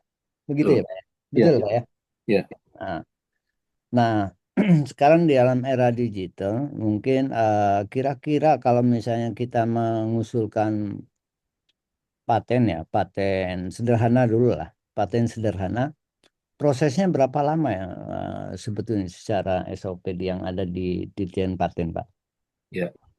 Kalau secara SOP paten sederhana itu Pak, jadi paten sederhana itu diperlukan sebagai luaran dalam 1 tahun. Jadi kalau inventor memerlukan luaran 1 tahun, bisa mengejar paten sederhana. Paten sederhana itu berdasarkan Undang-Undang Cipta Kerja, itu bisa keluar dalam 2 sampai 3 bulan. Nah, paten ini kenapa bisa cepat dan kenapa bisa lambat? Ada suatu tahapan yang tidak bisa dipercepat, yaitu dari tadi, misalnya bersama Bapak daftar, masuk ke permasalahan formalitas. Nah, formalitas ini, kalau masih ada kekurangan atau kesalahan, Bapak akan disurati kembali untuk melengkapi kekurangan atau kesalahan, memperbaiki. Akan disurati oleh kantor, nah Bapak itu harus mengunggah lagi, mengupload lagi, karena semua pendaftaran via akun, Bapak Mhm. harus mengupload lagi perbaikan-perbaikan yang sudah ada di dalam surat pemberitahuan kesalahan atau kekurangan yang ada. Hmm. Nah, ini makan waktu nih. Kadang-kadang inventor bingung menjawab bagaimana. Ya kan Betul. disurati, apa nih salahnya? Padahal ada poinnya di situ. Poinnya ada yang perlu dilakukan adalah ini perbaikan. Tapi inventor bingung, masukkan ke akunnya bagaimana nih? Perbaikan dalam bentuk apa? Bingung. Akhirnya apa? Lama. Membalasnya lama. 2 bulan, 3 bulan baru dibalas. Dibalas pun masih ada kesalahan nih. Disurati lagi. Bolak-balik, bolak-balik. Nah, itu yang bikin lama pertama. Itu waktu lama. Yang kedua, ada masa setelah formalitas lengkap, Bapak akan masuk ke masa pengumuman, publikasi. Nah, Hmm. publikasi ini adalah tahapan yang tidak bisa dipercepat atau diapakan apapun. Jadi, publikasi ini kalau paten sederhana itu selama 14 hari berdasarkan Undang-Undang Cipta Kerja. Nah, 14 hari dipublikasi, baru masuk ke masa publikasi substantif. Nah, setiap tahapan tadi itu, setiap formalitas, publikasi, tahapan substantif, itu inventor akan mendapatkan surat. Setiap tahapan yang dilalui mendapatkan surat. Surat itu bisa di-download via akun. Satu-satunya jelas. Nah, itu ada surat-surat. Nah, dari surat itu ada surat pemberitahuan tadi, misalnya kekurangannya formalitas. Nah, ada surat masuk pengumuman. Ada surat pemberitahuan substantif. Nah, pemberitahuan substantif juga gitu, disurati, ada ketidakjelasan. Inventor bingung lagi. Wah, bagaimana nih cara menjawabnya, bagaimana memperbaikinya. Nah, itu makan waktu lagi. Hmm. Jadi sebenarnya paten itu tergantung komunikasi Oke. inventor. Jadi pemeriksa tidak bisa memberikan keputusan pemberian atau penolakan pemberian paten sebelum konfirmasi. Jadi pemeriksa tidak bisa melakukan pemberian paten sebelum konfirmasi dengan inventornya. Oke. Tentang ketidakjelasan atau kurang spesifik. Jadi pasti disurati. Nah, dari surat itu ditunggu selama 3 bulan, 4 bulan, 5 bulan nggak ada balasan nih, nggak dijawab oleh inventor. Nggak tahu inventornya sibuk, atau nggak tahu inventornya bingung menjawabnya bagaimana, atau inventor tidak di Indonesia, di luar negeri, tidak dijawab dalam 3, 4 bulan, 5 bulan nggak dijawab, akhirnya kita menganggap kalau inventor itu sudah tidak berminat. Jadi Hmm. dia akan ditarik kembali. Ya, ya, ya, ya, ya, ya. Karena tidak ada jawaban nih, kita surati, tidak ada jawaban selama 3, 4, 5 bulan, Ikan kan? itu tidak jawaban, dianggap Ya, tidak oh ingin enggak, melanjutkan, tarik kembali. iya, Pak Tawani. Itu Pak, jadi cepat atau tidaknya tergantung komunikasi Pak. Oke. Baik.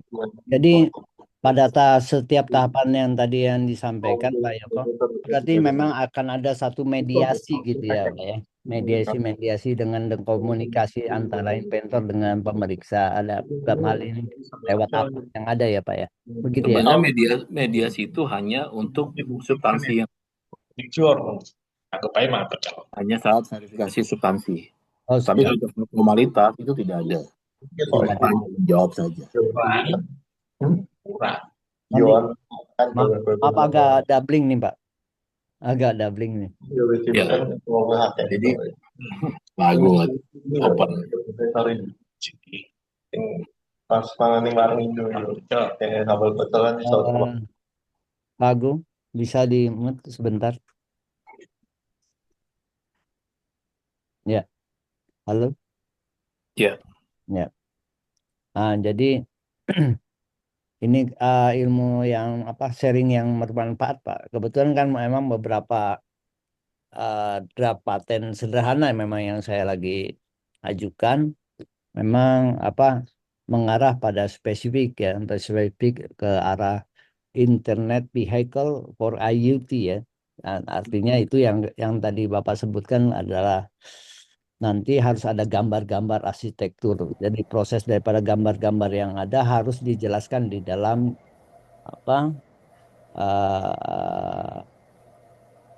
jadi form yang ada yang standar dari yang udah ditentukan oleh Dirjen Paten gitu Pak ya.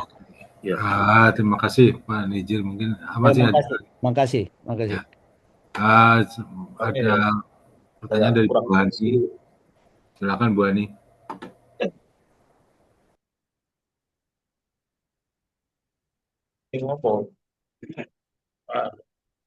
tata cara paten. Oke, salam kenal Pak Yoko. Izin Pak, jadi kan kami kalau mengerjakan ataupun melakukan penelitian, biasanya kan kita tuh bisa luarannya tuh bisa berupa model, bisa berupa metode, bisa juga berupa aplikasi ataupun sistem. Kalau sekiranya model yang kita akan hakikan gitu ya Pak, apakah sudah pernah ada Pak yang mengajukan itu?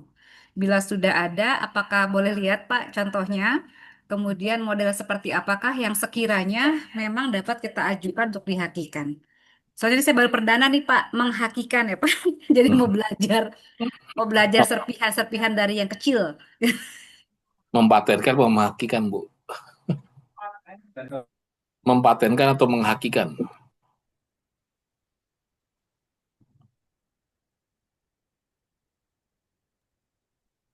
Bu Hani, ini model apa Bu? Kenapa Pak? Model apa? Jadi apa ya sebutannya? Pada saat saya riset itu saya menemukan sebuah model pembelajaran berbasisnya augmented reality misalnya kayak gitu. Oke. Kita browsing ya Bu ya. Sudah kelihatan Bu panggilan datanya? Bagaimana Pak? Sudah kelihatan di layar? Sudah.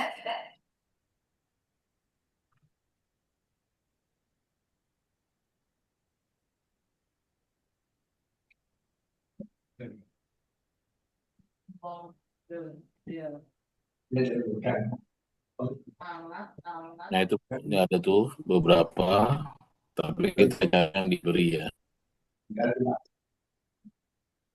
Ini Bu.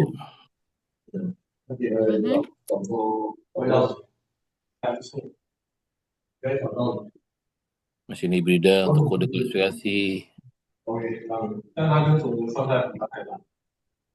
Pak, boleh diklik salah satu misalnya untuk buku besar model pembelajaran literasi untuk anak usia dini. Ya.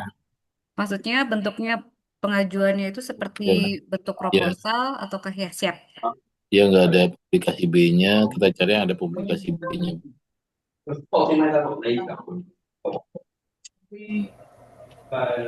Ini bisa di-download ya? Apanya Pak?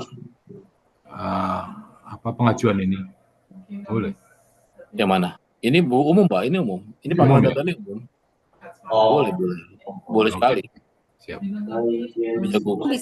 Ini bisa kita download Pak, maksudnya nggak harus buat akun. Enggak. Ini umum Bu. Ibu Google langsung panggilan data aja bisa.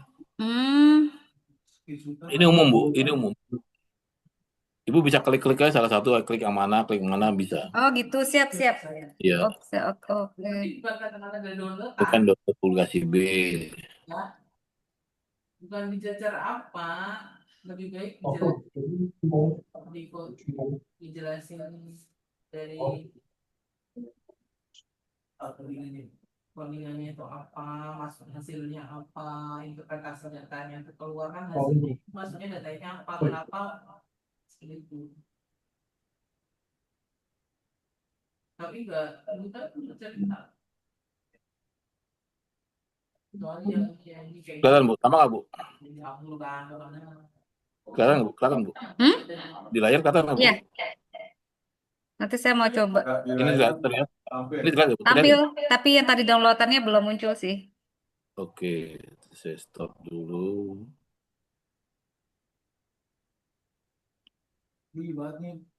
Udah? Oh, Tampil sudah. Bu? Pak. Ini kan apa? Judulnya model pembelajaran mesin hibrida untuk kode klasifikasi. Nah, ini contohnya, contoh deskripsinya yang digambarkan. Coba.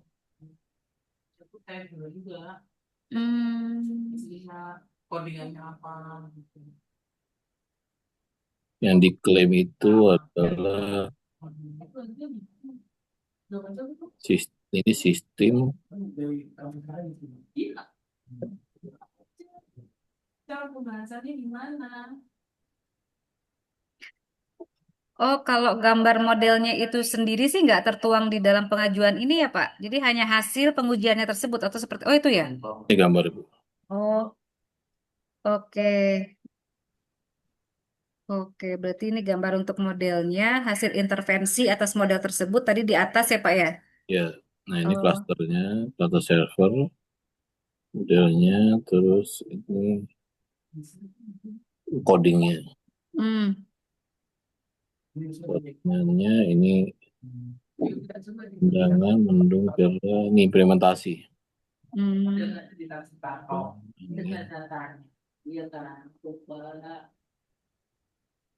Jadi kayak nulis itu ya, Pak, artikel gitu ya? Ya, ini prosesnya. Oke, siap. Oh, ini proses itunya dari oke sampai akhirnya. Oh ya. Abstraksi, pelatihan, pengujian, pasca. Masih ada datanya. Nah ini Bu. Codingannya juga bagusnya dimasukin sekalian, bukan nggak dimasukin ya. Banyak Bu. Bu bisa download kok.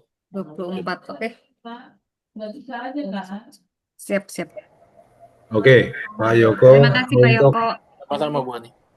untuk strateginya mungkin untuk memperbanyak paten.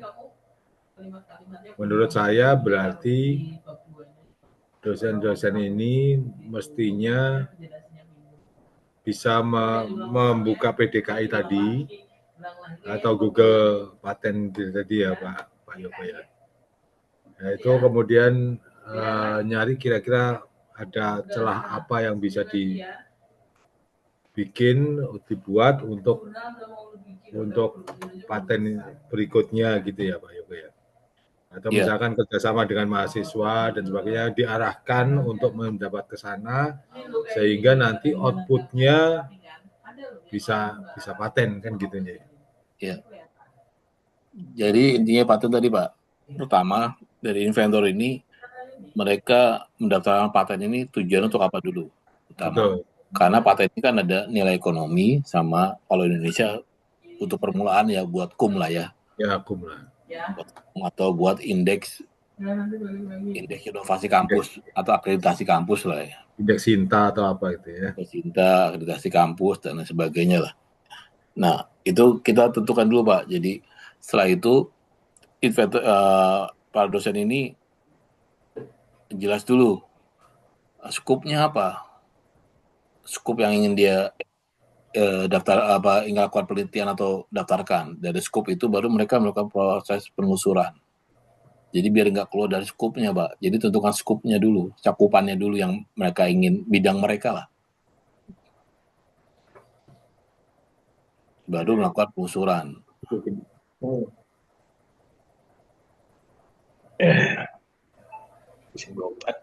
Ya, kami lagi membentuk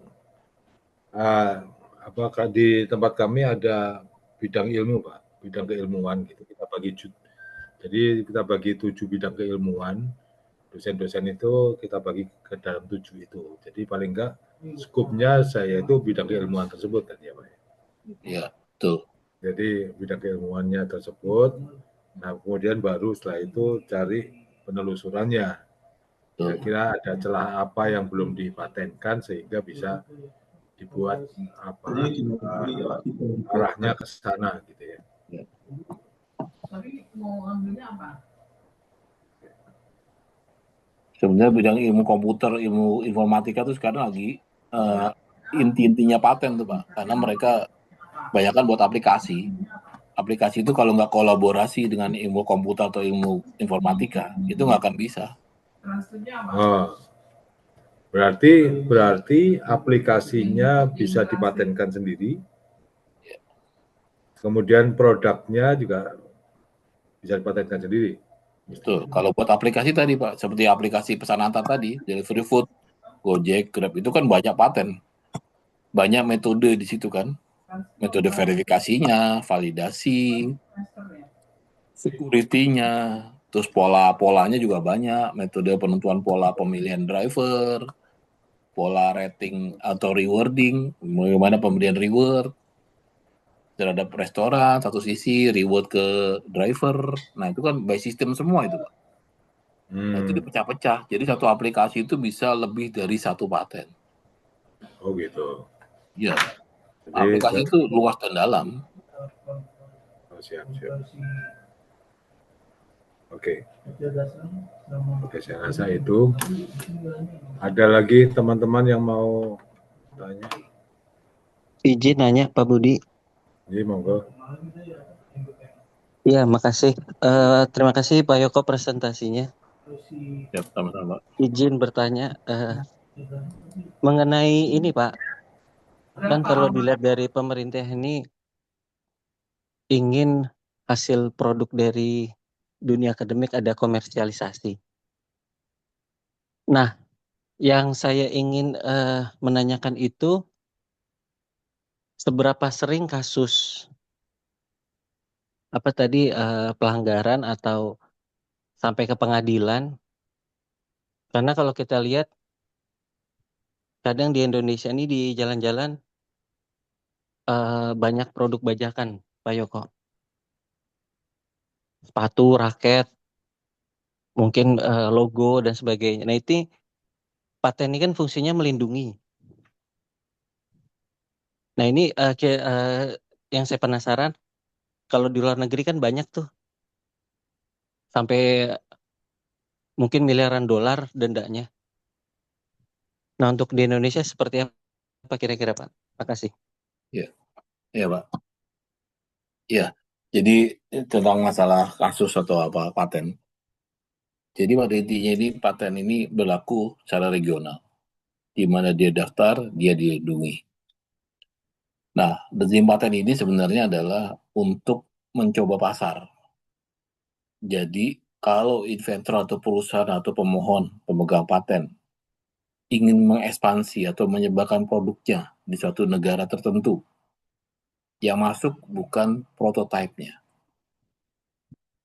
Kalau prototipe masuk atau jualan, mereka langsung ngirim barang, tiba-tiba ada somasi, selesai. Kerugian mereka sangat banyak. Ya, yang dicoba adalah apa? Paten. Jadi mereka mencoba menuliskan hak patennya, mencoba mendaftarkan di worldwide, seluruh dunia.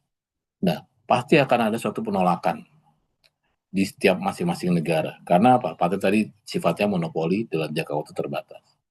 Begitu Bapak mendaftarkan hak paten di Malaysia, pasti ada penolakan dari sana. Penolakan dalam bentuk apa? Reason, pertanyaan. Jadi beradu argumentasi ilmiah. Jadi mereka memberikan argumentasi kalau ini tidak baru, ini apa. Nah, inventor diberikan hak untuk menyanggah, untuk menjawab berdasarkan ilmiah juga. Ada dasar-dasar ilmiah atau bahkan ada bukti-bukti ilmiah tertulis. Itu argumentasinya. Jadi sampai dengan diberikan hak paten atau ditolak. Nah, itu berargumentasi. Setiap negara semua proses sama. Nah, intinya gini. Kalau Bapak Ibu pernah ke Cina, di Cina itu tidak ada satu benda pun atau aplikasi apapun yang bukan made in China. Bapak Ibu tidak bisa menggunakan Google, bisa Bing. Bapak Ibu tidak bisa menggunakan Google Map, ada aplikasi mereka sendiri, dan lain sebagainya. Bahkan mobil-mobil pun Bapak Ibu bisa ngelihat mobil Eropa, tapi modelnya model Eropa, tapi mereknya merek Cina, di Cinanya. Intinya apa? Di Cina itu pendaftaran hak paten 1 juta 1 tahun. 1 juta judul per tahun di dalam Cinanya. Semakin banyak mereka mendapatkan hak paten di lokal, otomatis apa? Otomatis begitu ada pendaftaran paten dari luar negeri masuk ke Cina, akan ketolak atau terantisipasi, baik dari sisi kebaruan atau apapun dari pendaftaran lokal mereka. Karena mereka segala sisi didaftarkan, tapi daftarnya regional tadi, sifatnya regional. Di Cina saja berlakunya. Begitu mereka keluar, paten mereka keluar, mungkin akan ditolak juga oleh negara-negara lainnya. Nah, intinya, setiap negara itu mempunyai sistem birokrasi yang beda-beda dan sistem perlindungan hukum yang beda-beda. Pastinya mereka akan melindungi produk lokal dulu atau inovasi lokal. Pada intinya itu dulu. Jadi, Bapak Ibu nggak usah takut untuk improvement sepanjang itu berlaku di lokal. Jadi untuk penggunaan lokal. Kalaupun ada intinya karena pemain-pemain besar itu atau pemegang paten besar yang dijiplak karya inovasinya atau produknya, contoh seperti branding Nike atau Adidas, sangat banyak yang KW-KW-nya di Indonesia. Kenapa mereka tidak somasi? Produk KW-KW Adidas dan Nike dan lain sebagainya. Kenapa mereka gak somasi? Karena apa? Itu adalah branding gratis terhadap produk-produk besar itu. Jadi kalau mereka somasi, mereka masih perusahaan-perusahaan kecil UKM yang produksi barang palsu itu, mereka nggak akan dapat nilai yang mereka inginkan. Apa mereka bisa bayar yang memalsukan ini? Nah, malah produk mereka tidak dapat branding gratis sampai ke daerah-daerah. Orang daerah sampai tahu produk mereka itu KW-nya. Tapi brandnya mereka sudah terkenal sampai ke daerah-daerah. Itu adalah branding gratis. Atau pemasaran gratis, atau sponsor gratis, istilahnya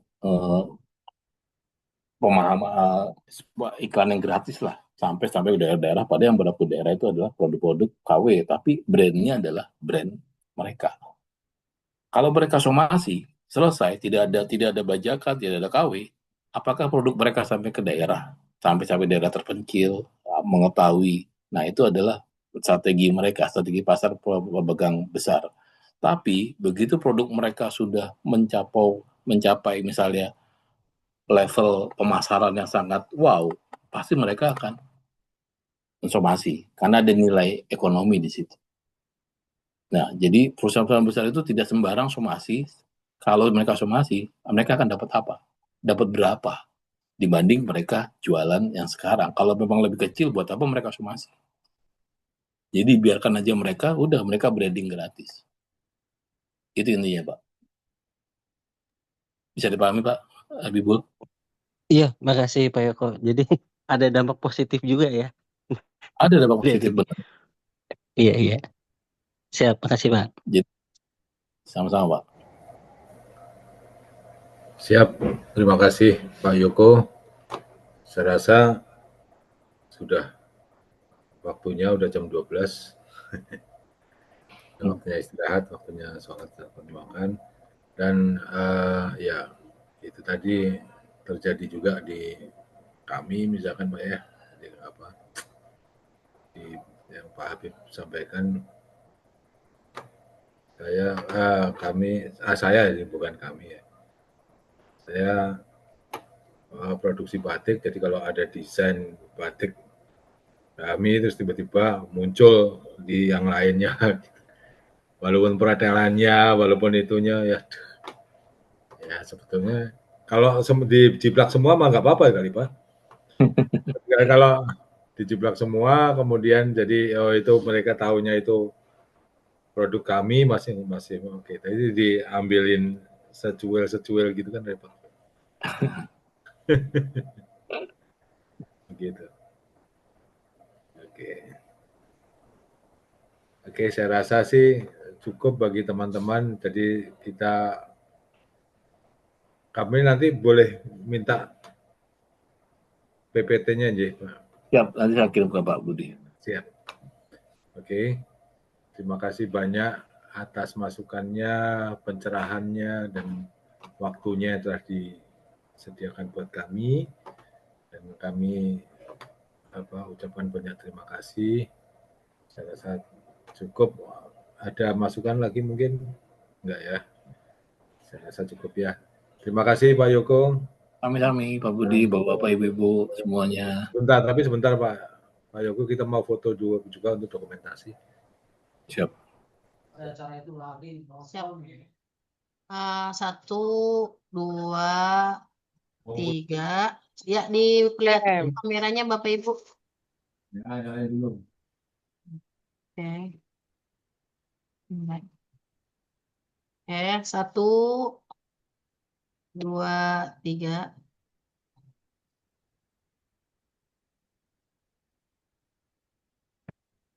Ya, sekali lagi ya.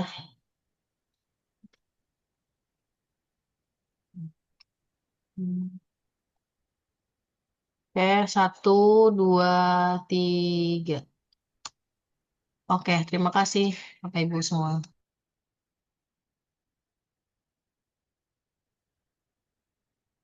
Terima kasih banyak Pak Yoko. Sampai ketemu. Kalau ke Esa Unggul mampir ke Fasilkom Pak Yoko.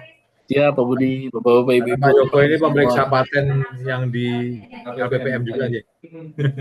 Terima kasih Pak sharingnya. Terima kasih Bapak Ibu. Terima kasih. Assalamualaikum. Terima kasih Pak Yoko. Assalamualaikum warahmatullahi wabarakatuh. Izin di Terima kasih Pak Yoko. Ragam doang. Astagfirullah.